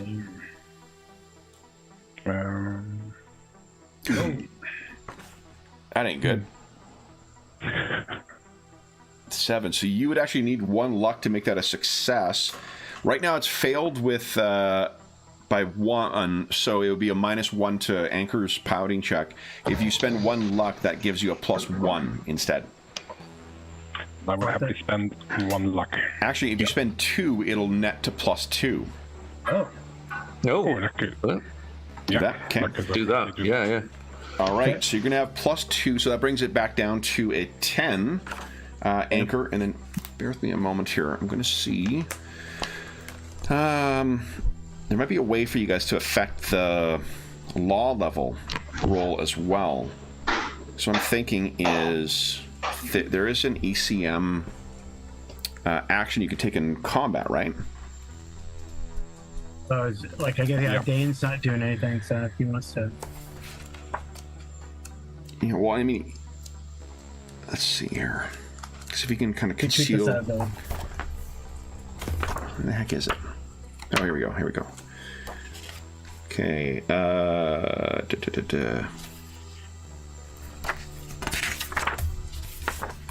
Yes, reactions, actions, improved initiative, jump, offline system, overload drive, overload plant, electronic warfare.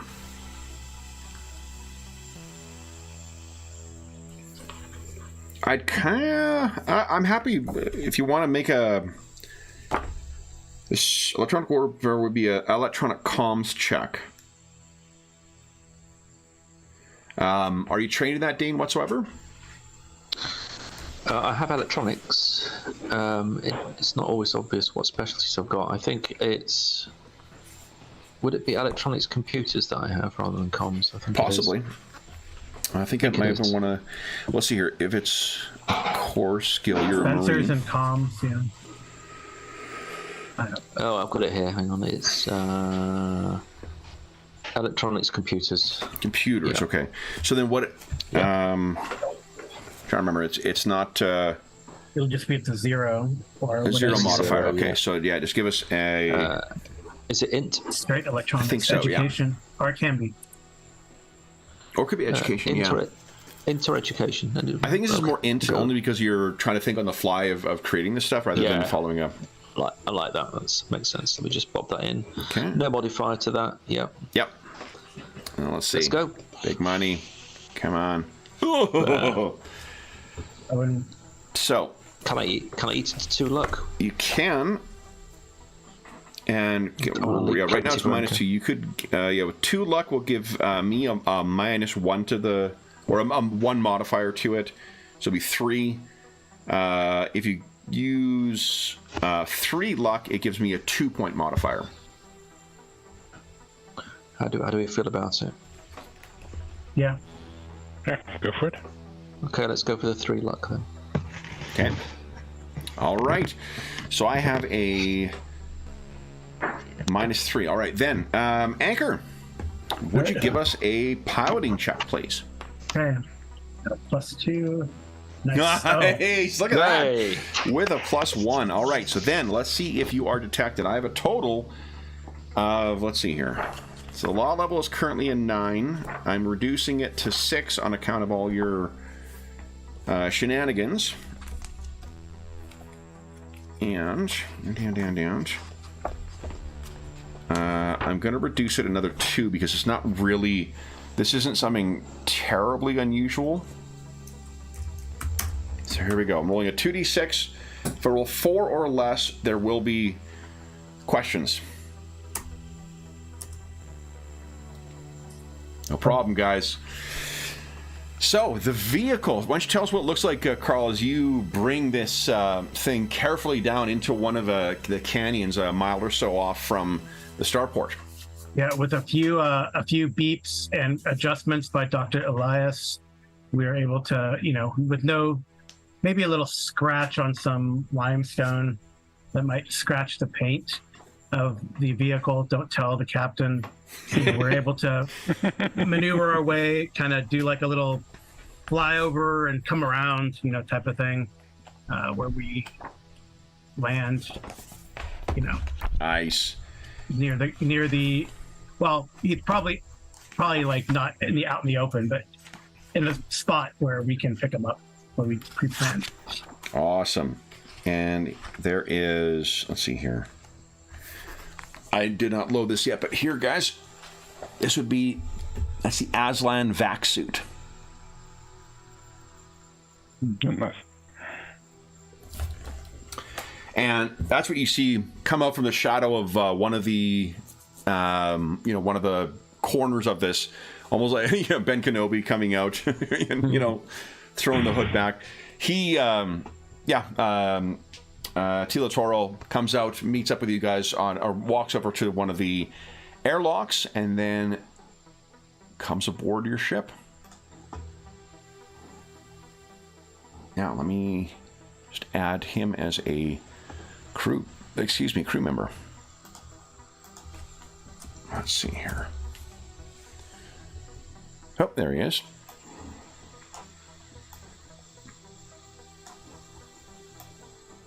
I could have just cut and pasted the token, which would save me having to type out his name once again.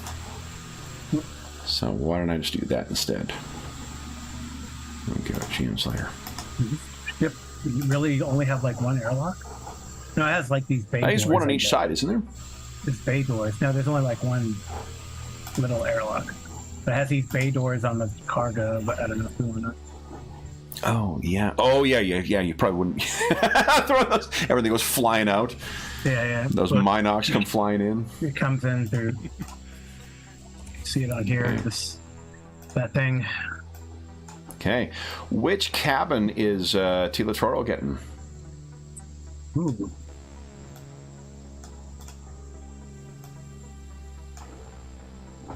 So we're all on deck 1, right? So deck 2. No, the Alonso is, I think, here. Okay. And I think that Dane is right here, isn't he? I think Dane picked Or is it one over next there? to the door. Yeah. Over there, okay, yeah. Okay. And then I know, well, I'm up top. Right, Dane? I'm like in one of the. I think I'm in this one. I just noticed, I don't know if this has always been the case, but you can actually turn off the measuring tool being broadcast to others now. So, like, this is me measuring it here, but I can also turn it off, or I can measure and you guys can't see it. I mean, my suggestion for our guest. Doctor is in here. Yeah. Captain. Captain Gani, is he here? Yeah, and then Anchor, this is you and the mascot, right?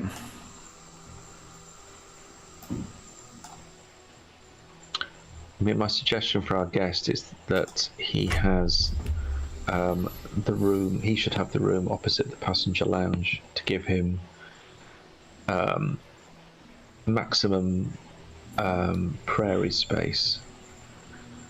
Oh, yeah. Including the passenger lounge. So he's got almost like his own suite, as it were. So are you thinking, like, vacate Alonso from here to one of these rooms and then give both over? Jeff's not here, but yeah, that's what I would probably suggest. I think he'd be. I think Alonso would be happy to do so. He seems eager to accommodate. Yeah. Okay. It seems like that seems fair, and it'll give him the most. Let's call it leg room. Yeah. Yeah. Okay. Yeah. He's happy with that. Did you guys take on low berth passengers to go into Tech World? No. Oh, you elected not to. Okay. No, I don't know if we were. There is that one Marine that we might have decided we were going to hire, but I don't know if that was. Oh, right. Oh, from the last time. Yeah. You guys. I felt she was like a drifter, but I'm not sure if that's. I don't know if I'm. Well, and that was someone who was. I think you guys left her on Argona. Right, because she was the one who came out to help with the pirates. Just in case. Yeah, just in case. Okay, she was on Argona. Yeah. Okay. Yeah. Then, what do you guys wish to do next? I guess you're head out to the jump point. Yeah. Yep. Okay. So let's get going So with that. astrogator. Yeah, let's see here. Oh, that's right. Easy Captain astrogation. Gani is not here. I think is he the one who does all the astrogation? I know he does the engineering. Dr. Elias has astrogation as well. Oh, okay, great.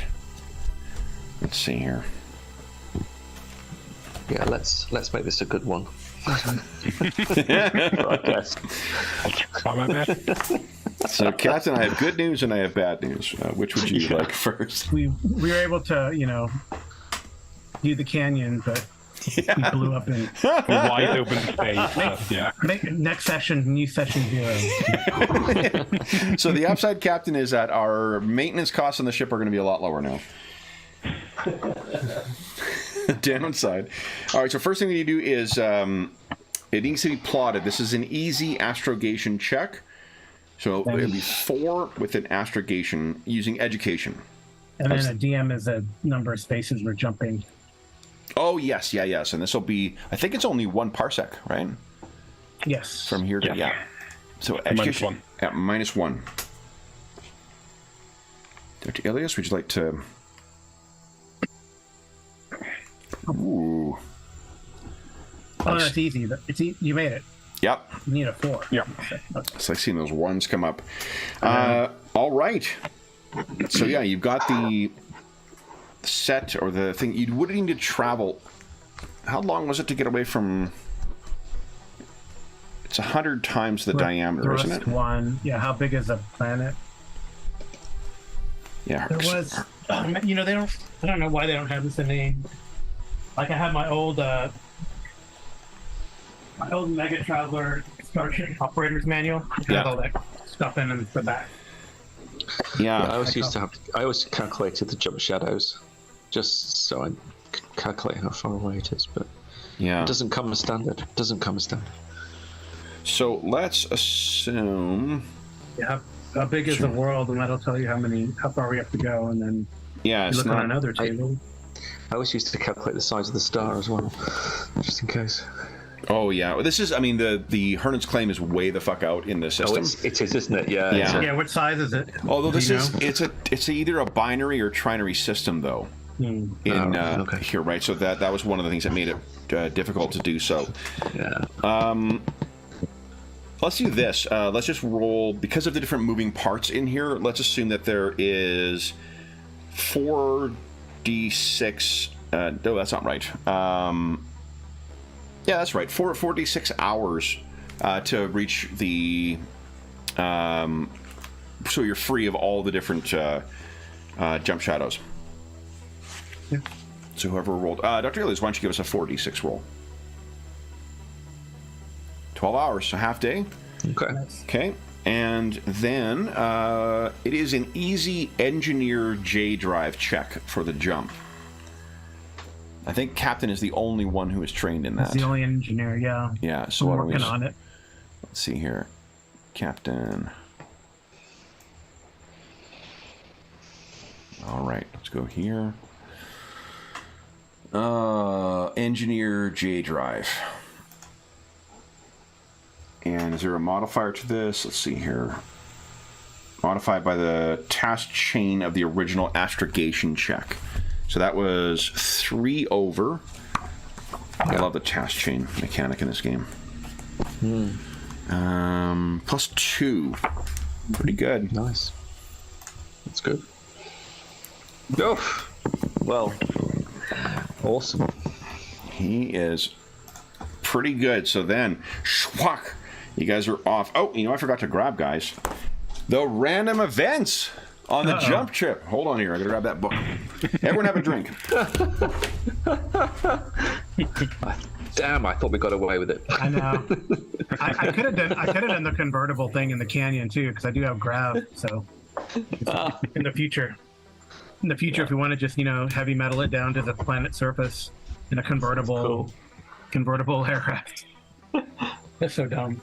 Yeah, I feel like it'd be too hot. I mean, like we'd burn up. That's what I feel like, and if it's not enclosed, but people are like, oh no, you can do it. It says in the rules. I don't know if it's necessarily something.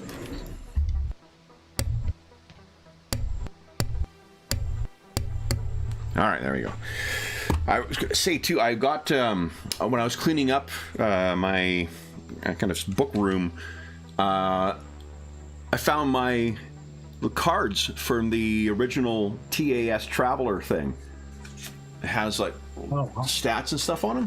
Pretty cool. Oh, very nice. Yeah. Fortunately, it's not a far. The only far trader is that like other model of it. Ours looks way better. 100% agree. Ours And looks like two buses side by side. it really is not an attractive looking ship. No. Okay, so I'm gonna put this Like down. the Millennium Falcon, but not very good. Yeah, exactly. Oh, is that the Empress Marava?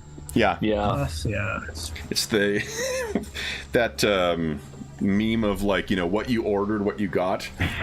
I wanted the Millennium Falcon, I got you. Ooh. Okay, here we go.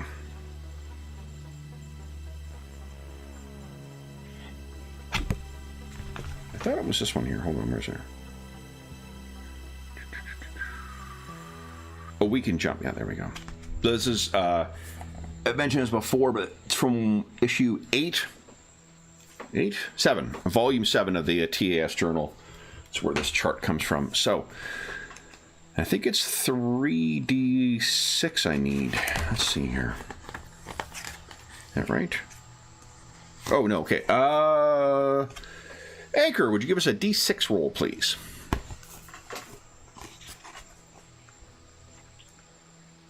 Let's see if anything interesting comes up.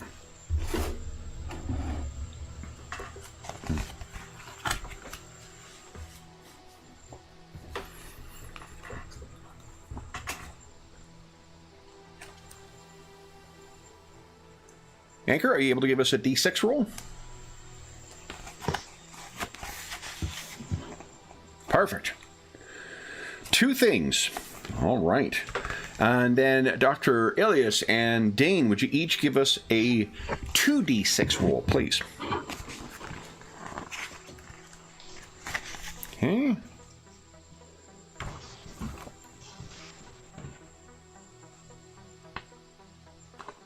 All right. And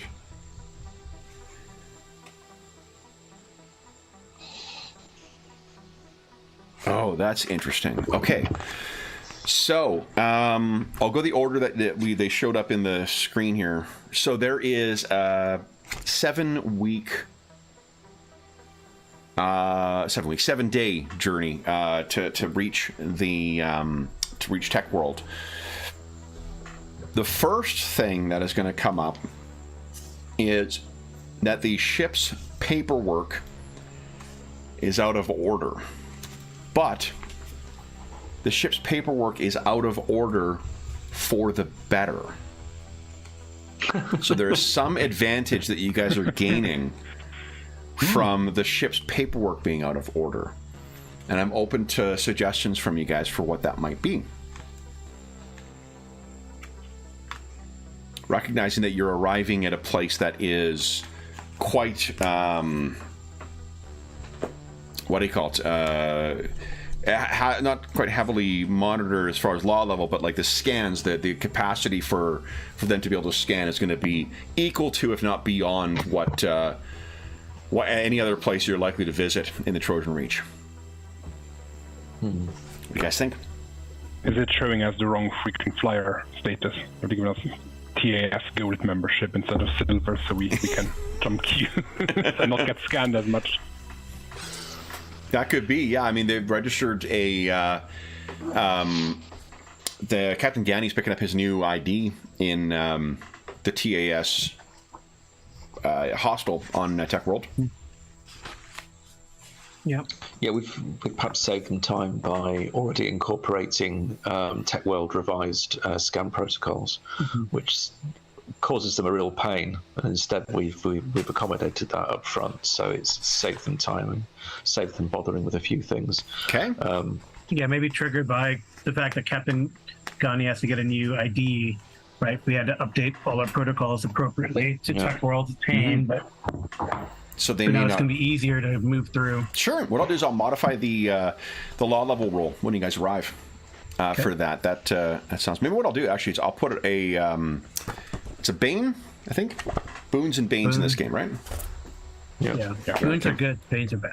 Yeah. So I'll make it a Bane on the roll, so it'll be more beneficial for you guys. The likelihood of me succeeding on the check or the inspection is going to be even worse. All right, so that's one thing you guys realize. What's the response among the crew to when you realize that this is the case?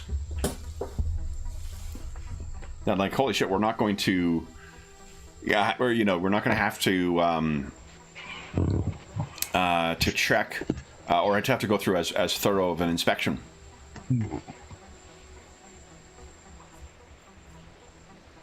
That's good. It's nice. Yeah. Good luck. All helps. Yeah. Okay. I think from Dr. Ilias there will be a slide. Obviously, if this happened in a hospital environment, any deviations are bad. So there's an initial of the paper, and he's like, no, actually, this is good. No, we're not in that sort of environment. This is a deviation. This is just the super conformance. Yeah. Do you break the news to Tila Toral at any point? Or are you just leaving it to trust? Fully briefed. No, I think we keep him fully briefed on any developments. Okay. Yeah. He seems pleased with that, obviously. Before we talk about the other event, are there anything you guys wish to do during this trip? Like, do you wish to try and meet with Tila Toral? He eats something completely different from you guys, so if he's given the free reign of the passenger allowance, he's likely to just prepare his meals up there on his own. I think instead what we'll ensure is that if he needs anything from us, he's got an open channel for that, so we'll make sure he does. And for the jump, Dane will be just delighted to return to his exercise regime, which has already paid off on his endurance, and he's now starting from scratch. Nice. Then the is there anything else that you guys would wish to? Yeah, Dr. Ilias will offer him a full medical, or ask him questions about anything I need to be aware of in case we get into danger. Your enemies catch up with us. He gets injured. Obviously, I'm not used to treating Aslan necessarily, so anything, if he's willing to do standard tests or let me know any of his medical history, just so I'm prepared for. And hopefully it won't come to that, but in case there are any injuries or anything. Why don't you give us I'm curious to see how that would go over.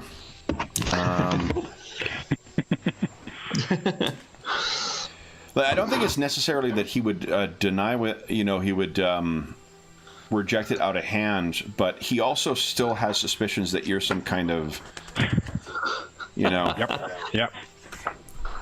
like assassin or espionage agent or something. Wow. So I completely missed how this all started. Brilliant. Oh yeah, it was. Well, I think I can't remember. It was an incredibly good roll, like 12 or 13 that he rolled on his stealth or his recon. So he was able to like completely. This guy was watching the place. Yeah, he really got a drop on Telatoro, and it says a bit that this guy's so arrogant that he thinks that clearly it's only a master spy that would be able to. Well, I guess. Get the drop on me. I guess Telatoro sees himself as an apex predator, and for an apex predator to be sneaked up on like that. Yeah. Especially when he was watching the place with everyone, and somehow Dr. Ilias was able to kind of bird dog him and come in from the from the side without him being aware. Well played. Well played. He was very impressed with it. So why don't you give us a persuade check? You can use, I think, either intelligence or social, whichever is better for you. Intelligence. Okay. Persuade. Yep. Yeah. So I think that if you kind of do you approach during mealtime or during off time? How soon into the trip would this have happened? I think second day after meal, so just when no one else is around, I'll probably seek him out in his room or in the lounge or ask for a meeting with him. Sure. You may remember from your research that Aslan generally only have one meal of the day, and that's generally right before they go to bed. So, yeah, maybe I'll share the meal with him, seeing that they seem to like having these discussions over a meal, and I think Dr. Ilias likes the spices. Okay. Yeah, so he'll. So, if you come in with him preparing the meal, he looks up and I'm assuming you guys have told him about the beneficial, thing from the paperwork at that point, and he's preparing things. It's kind of obvious, at least in contrast to what you had had experience at Katiao's place, that this is a much. He is not the chef that Katiao's wife was. So he is struggling a little bit with making this meal, but he growls at it, sees you come in, and says, "Oh, Doctor, is there more news?" No. I'm just coming to. Well, I was wondering if I could join you for the meal. I seem to have developed a taste for your people's spices. And then I have something I wish to discuss over dinner. Are my people do find that to be the most agreeable time for discussion, but and he looks around at sort of what he's putting together. I fear I wish not cause I wish to not cause offense by my... I am no cook. And one way of thinking of it, Dr. Ilias, might be it's chemistry. Yeah. Yeah, I think Dr. Ilias would, unless he assumes he's going to insult him, but he'll happily offer to maybe cast an eye or sure help out with balancing the flavors or yeah, and he sort of looks at you and you realize that he's effectively got like, you know, a little, it's not a YouTube guide, but like it'll be something like that where he's trying to follow a recipe to make this thing. He looks at you and you've already rolled well enough on the persuade, and he says, it is preparing the meal is also a shared burden, is an honor, and he looks down at the meal he's trying to put together. One I would welcome your assistance with. So you get in and you're able to help him a little bit more. The rudimentary amount of cooking that you've done at like med school or at any other point in your life is probably because of the, you know, divided nature of the Aslan culture. He's probably almost never had to cook for himself. And then even when on campaign, when around a bunch of other males, he probably had someone else cooking for him as well. So this is not really a shtick. He may be an ihate, but even the, you know, second son or third son of a noble is still a child of a noble. So he's very quickly is taking direction quite well from you, or allowing you to take on whatever you wish to do. And he perhaps brings up the... Well, no, he probably wouldn't prompt any kind of idle conversation, but if you wish to do so, you certainly could. I think that Elise would just to fill the silence during the meal prep, just ask questions about Aslan culture or you know, Tayok. I've never, you know, he's never been there, so just ask. Obviously, this could be seen as a spy master interrogating, but it'll all be very sort of innocent questions, just like, you know, I've never been here, never been there. What is it like? What can we expect? You know, what are the seasons? So very sort of just traveler's guide stuff. Yeah. Well, I think that when you know, maybe when you ask at first, there is that kind of, you know, like he looks at you from across the, you know, the table you're prepping at, and like, Tayok.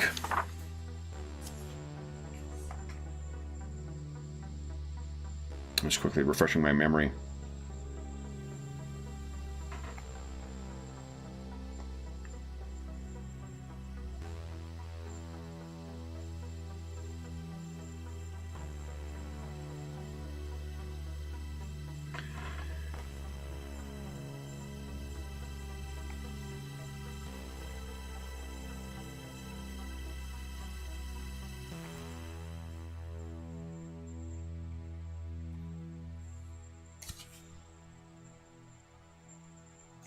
Yeah.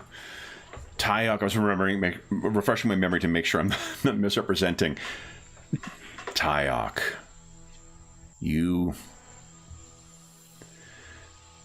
there are parts of Tayok that I suspect you would never know that you were in the Hirate. The spaceport and the traffic we have coming and going, it would seem as if any others. It would... the infrastructure even much more human than almost anywhere else in the Hirate. But One need only have a moment of quiet, and you can hear the sound of the jungle coming. And you could see Aslan buildings standing above the trees. And you would know, as soon as you traveled from beyond the sprawling, human-designed starport, that you are on a world of the Aslan. Sprawling jungles, verdant and teeming with prey. Estates of nobles with well-stocked herdlands.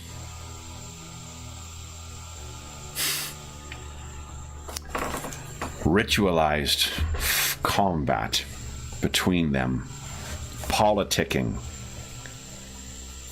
and even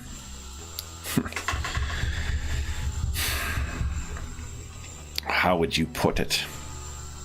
The underworld.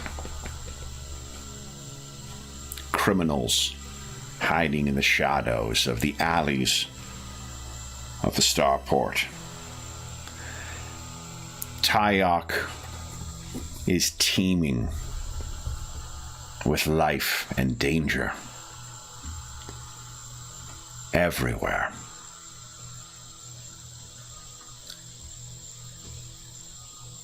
What is your home like, Dr. Ilias?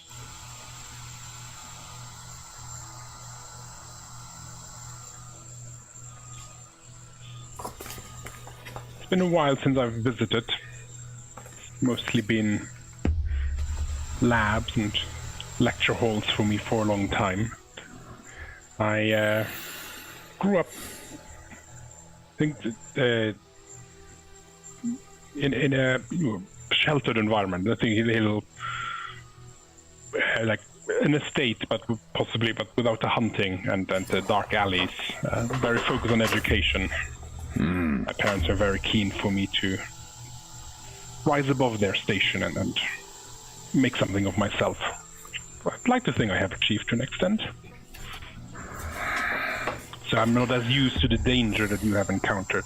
I'm glad I'm traveling with those that are more familiar with the dark streets and the danger. I'm learning a few things as we go along.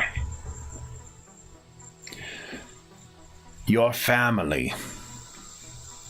You worked to place yourself above them?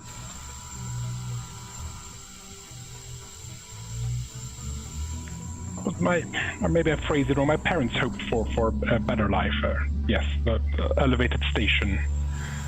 I studied because I found it fascinating. The things we can do, the things to be learned.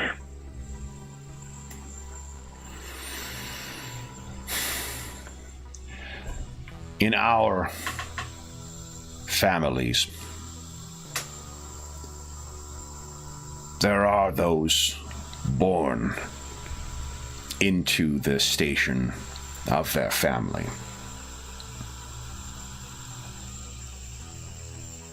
And the lesser children, they are much like yours. They must make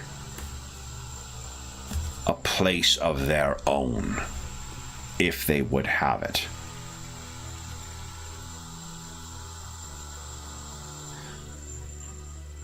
Are you familiar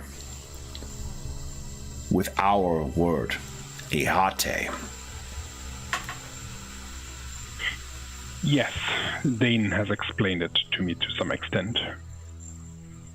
He knows of our people.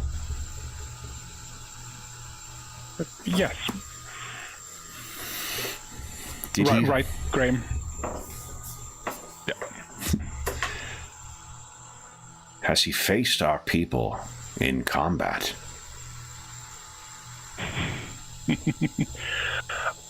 I honestly do not know. He has faced many in combat, but I'm not privy to the whole list. I would not wish to speak for him. He's sort of studying you, to your reaction, and trying to gauge whether, like, are you holding back from him or are you not? But he continues preparing. Yeah, I mean, Dr. Ilias will know that Dane is being incredibly tight-lipped about the specifics of who he has or has not killed. Yeah. So he says that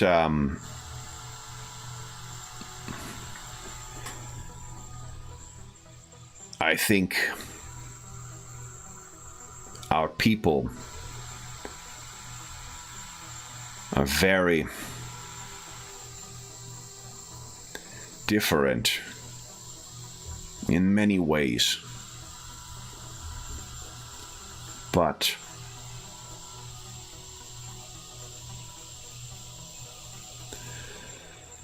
I understand your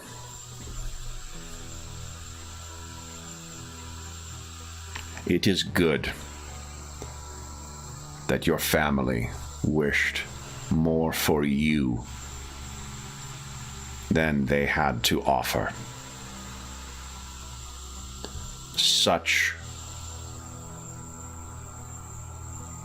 sacrifice of pride deserves loyalty.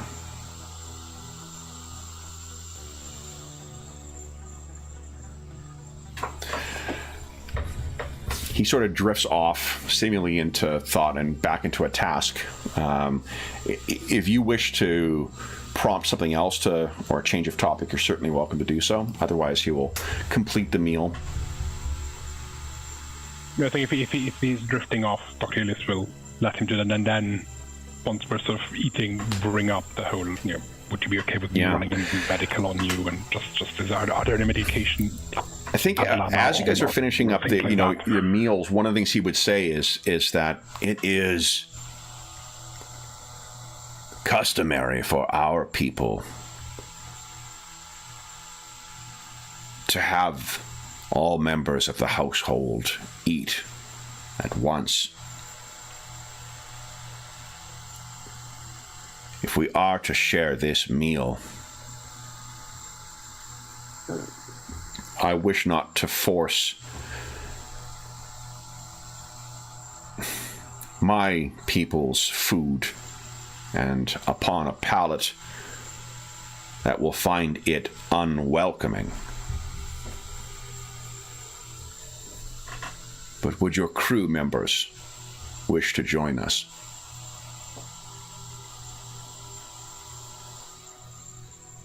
Yes, we often share meals together. Not always, these long journeys. I wanted to discuss something with you that most patients don't want to talk about in front of others. So I thought you are alone today. What is it, Doctor? Precisely. I was just wondering if you had any medical history, I'd like to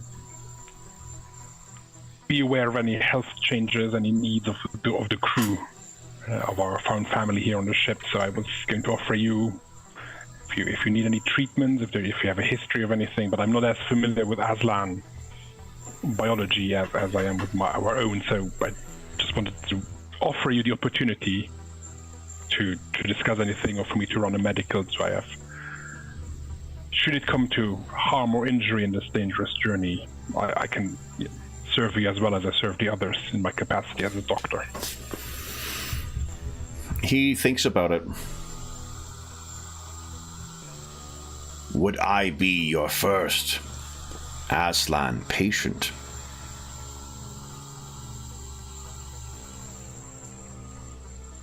Yes. He nods. Allow me to consider. Of course. He nods. Then, your crewmates, your, as you say, family. Should we invite them? Yes. So, ping a message. To, yeah, whatever you guys are again. doing, thinking you find yourself doing, you get an invitation to yet another. Yeah, yeah, exactly. Dane just sounds good. Praying at the Iron Church. And Anchor, you said your game? Yeah, he's Anchor's game. Okay, so maybe Anchor's is trying to pacify or domesticate your lizard bug thing. Yeah. Oh, what we gave a name to it. What was it? Oh, I forgot. Was it Jane? It wasn't Jane, was it? Oh, I thought it was a woman's name you guys gave it. Jane sounds good to me. That's just funny. I think it was Jane. We should probably explain to our guests that it's not prey. Yeah. Yeah, I'll keep it hidden, So you guys, also you guys are invited to a meal, and you guys will have an opportunity to enjoy a meal with Tila Toro. If there's anything you guys wish to bring up in conversation with him, the meal is obviously a lot less grand than previous, and he makes a point of saying at one point that he's not. If you wish to bring, your own food, he will not partake in it, but he will not be offended by you supplementing his meal or the meal that you guys have prepared with your own. Yeah, the cuisine's so good here. So then I think Dane's general approach is to be actually just a little bit cagey with our guest, and actually not to pry too much. I think Dane's general approach is he's treating him as kind of a fellow warrior, and he only wants to know so much because of what might happen. But also partly Dane's trying to protect himself. If he says too much of the wrong things, it will affect how Dane will want to approach him. So he's almost said enough as far as he's concerned. I just need to do a job. That's not to say I'll be rude or aloof, but I think he's just a little bit on the cagey side. I think that's what's going through Dane's head. Okay. You'll find much the same with Tila Toro as well. So what about Anchor? So I think Anchor, I just realized we have only one person who can play with the jump drive, so he's going to be studying engineering. Great. So I guess like there's a spot to put engineering. So he's going to be studying engineering. I'll put my 1 week of study engineering. Okay. And however long that takes. Anything that Anchor wishes to do at the dinner? Oh, at the dinner, he's probably kind of interested in it. Maybe it's a little. I don't know how the physiology works. If it would make him sick, but he's definitely interested in how the Aslan cuisine, because it's he probably eats the equivalent of burger kibble, which is not as satisfying. Yeah, it's with Dr. Ilias's help, you'll be able to you'll have the necessary enzymes to be able to fully eat that stuff. So if Anchor likes a spiced meat kind of meal, then he'll find lots to enjoy with this. Yep, I think he is going to. Okay. Any topic of conversation that he wishes to bring up over the course of the conversation, or does he leave it to just for Dr. Ilias and I guess Dr. Ilias to sort of lead the conversation at dinner? He doesn't want to say too much. He knows that he's kind of got a little more technical. He wants to still appear as like a warrior, but he's got a lot of technical expertise, so he doesn't really want to bring that up. Okay. Knowing what little he knows maybe about Aslan culture. Sure. Stick to the I'm a pilot type of thing. Have you guys in the time since you've been on here, now that you've met Tila Toro, have any of you done anything to try and suss out, you know, what he's done to get to here? Yeah. No. You're kind of like looking over news feeds or anything like that? I guess that is a good idea. but no, I haven't. No? There was a spy map. If I was a spy master, I probably would have, but I think Dr. Elias so far would not have Okay. pried too deeply. Okay. Then the meal passes. It's a fairly quiet meal. In contrast to the fairly chatty meal you had at Katiao's home, this is a much more, you know, everyone focuses on what they do, and unless, you know, someone prompts conversation, then it's largely in quiet. You can hear noise, like sound playing through the wall from Alonso's room, but apart from that, it is a uneventful, if you know, tasty meal. So, what I might do. Yeah. Do I want to do this? Does Dane want to do this? Dane might just say to our guest, Tila Toro. So, I spend some time in exercise and unarmed melee simulations. Should you wish to spar to keep the dew claw sharpened, then I would consider it an honor to spar with you. Should you wish to do that, that it's just something that I do, and I would not take any offence just to pick him up on his food offering. I would take no offence at all if you elected not to do so. He looks at you and he studies you for a fair amount of time as if trying to judge something, and he looks off definitely back at Dr. Ilias once again too, trying to judge whether this was a calculated thing or not. And he says, "Your offer is most kind.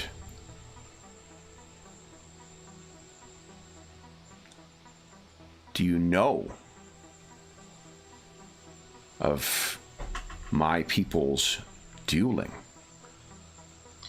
I know that I would be significantly outmatched.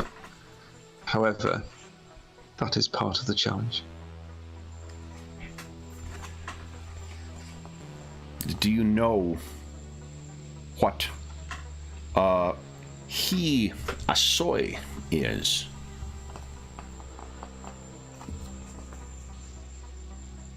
Perhaps not. A cruder term by some of my people is a monkey knife. And I think you've come across this before. He is Asoi, or monkey knives, like this.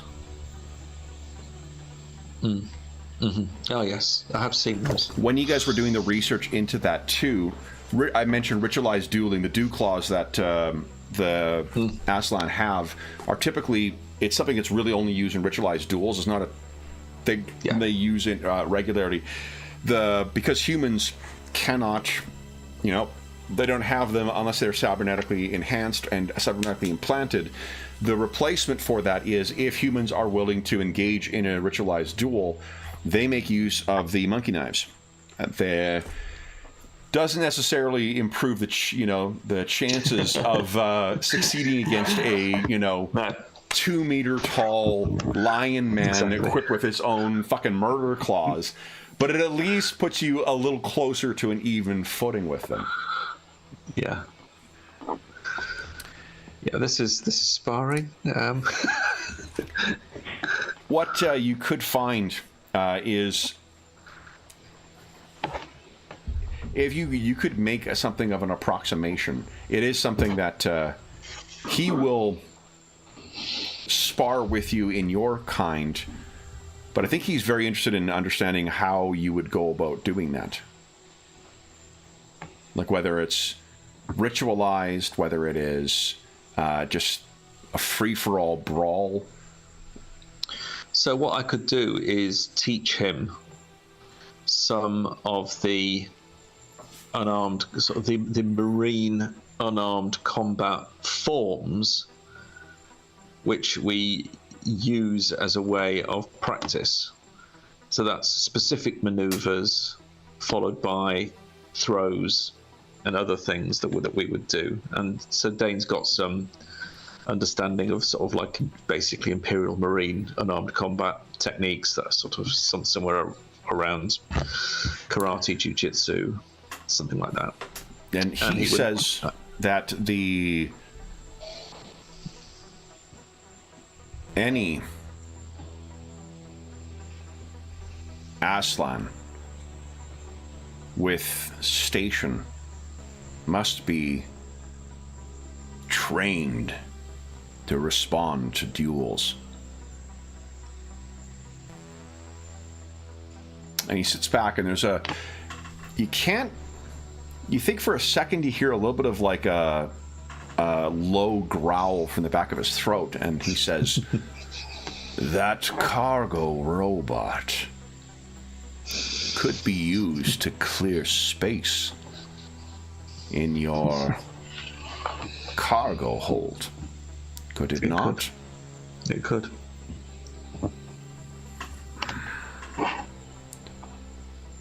It would perhaps be beneficial to both for us to remain active during this jump.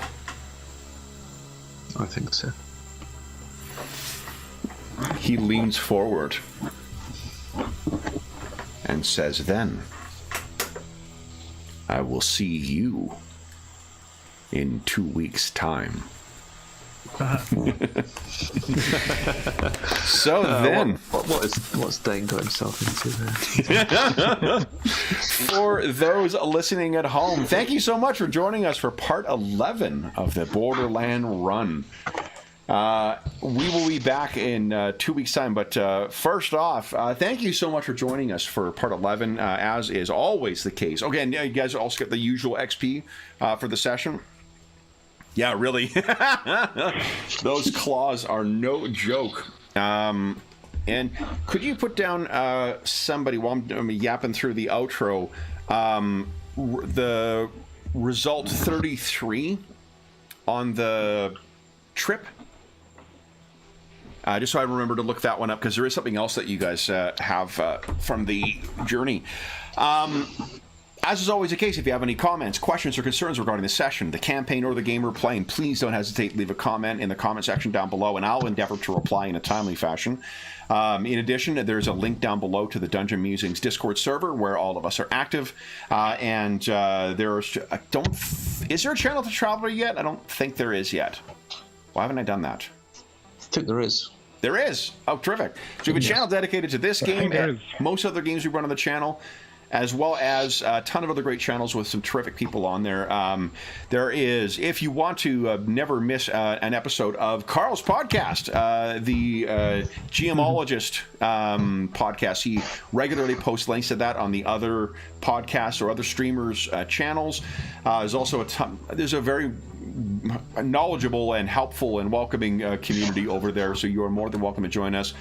GM discussion, any of the games we run on the channel, there's a great community. You're more than welcome to join us. There's also a link down below to our friends at Noble Knight Games. Noble Knight Games is the preeminent unionized retailer of hard-to-find and out-of-print RPGs in North America. Not only do they have a terrific selection of new role-playing games, board games, and card games, they also have an unmatched selection of hard-to-find and out-of-print RPGs.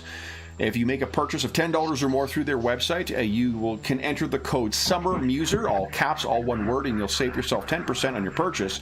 But if they don't have in stock something you're looking for, then you can put it on a want list, and they'll send you an email when it comes in. There's also a link down below to, they have, I should say, a wide selection of Traveler stuff from a wide variety of different editions as well. I filled some of my Traveler Mongoose first edition stuff from Noble Knight. There's also a link down below to something called Heroes Save Villages. That is the charity fundraising campaign we run on the channel. It benefits the SOS Children's Villages International Charity. Really amazing organization, active in over 130 countries, benefiting over 80,000 orphaned and abandoned children, including ongoing relief efforts at the time of recording in Ukraine and the surrounding countries. All donations through that link go directly to SOS Children's Villages International. None of it goes to the channel or any other middleman, just goes to help out the kids who benefit from their services. And as a small way of saying thank you, if you've donated $10 or more since June 1st, you will be able to continue voting on you're able to vote on the last 2 sessions of our year-long charity campaign, the Year of Ill Omens. We've had 4 sessions so far, all of which have been shaped by the donors through the to the Hero Save Villages campaign. And we have voting going on right now for the penultimate session of this year-long campaign. Things are shaping up like it's going to be a Viking, or that at least all of us will go a Viking, and we still will be voting on what game we'll be using for that session and what kind of characters we're going to play. Although I'm having a sneaking suspicion that the voting will go in favor of Vikings once again, so we will see how that goes. But then we also have our final session later in the year. So if you donated $10 or more, be sure to head on over to the Charity Initiatives channel on the Dungeon Musings Discord server, and you can learn all about that. The last thing I will say is a huge thank you to our stalwart travelers for today. So Graham, David, and Carl, thank you so much for joining me again today, guys. This was a great session. Man, that last hour just fucking flew by. I got back from our break, and then suddenly it was 10 minutes off from end of session. So great stuff. Then we will be back in 1 and 2 weeks time, and to see what happens when an Imperial Marine meets up with a Royal Aslan. I'm sure, if nothing else, it will be interesting. You've got your med supplies ready, right, Dr. Elias? Yes, I will. Until then, we hope that we gave you a few hours to take your mind off the troubles of our world and think about the, maybe not troubles, but the opportunities that are availing our heroes as they make their way through the Void's Edge cluster and planning to make their way to the Drinaxi chain. But until we see you again, stay safe, stay healthy, and happy gaming.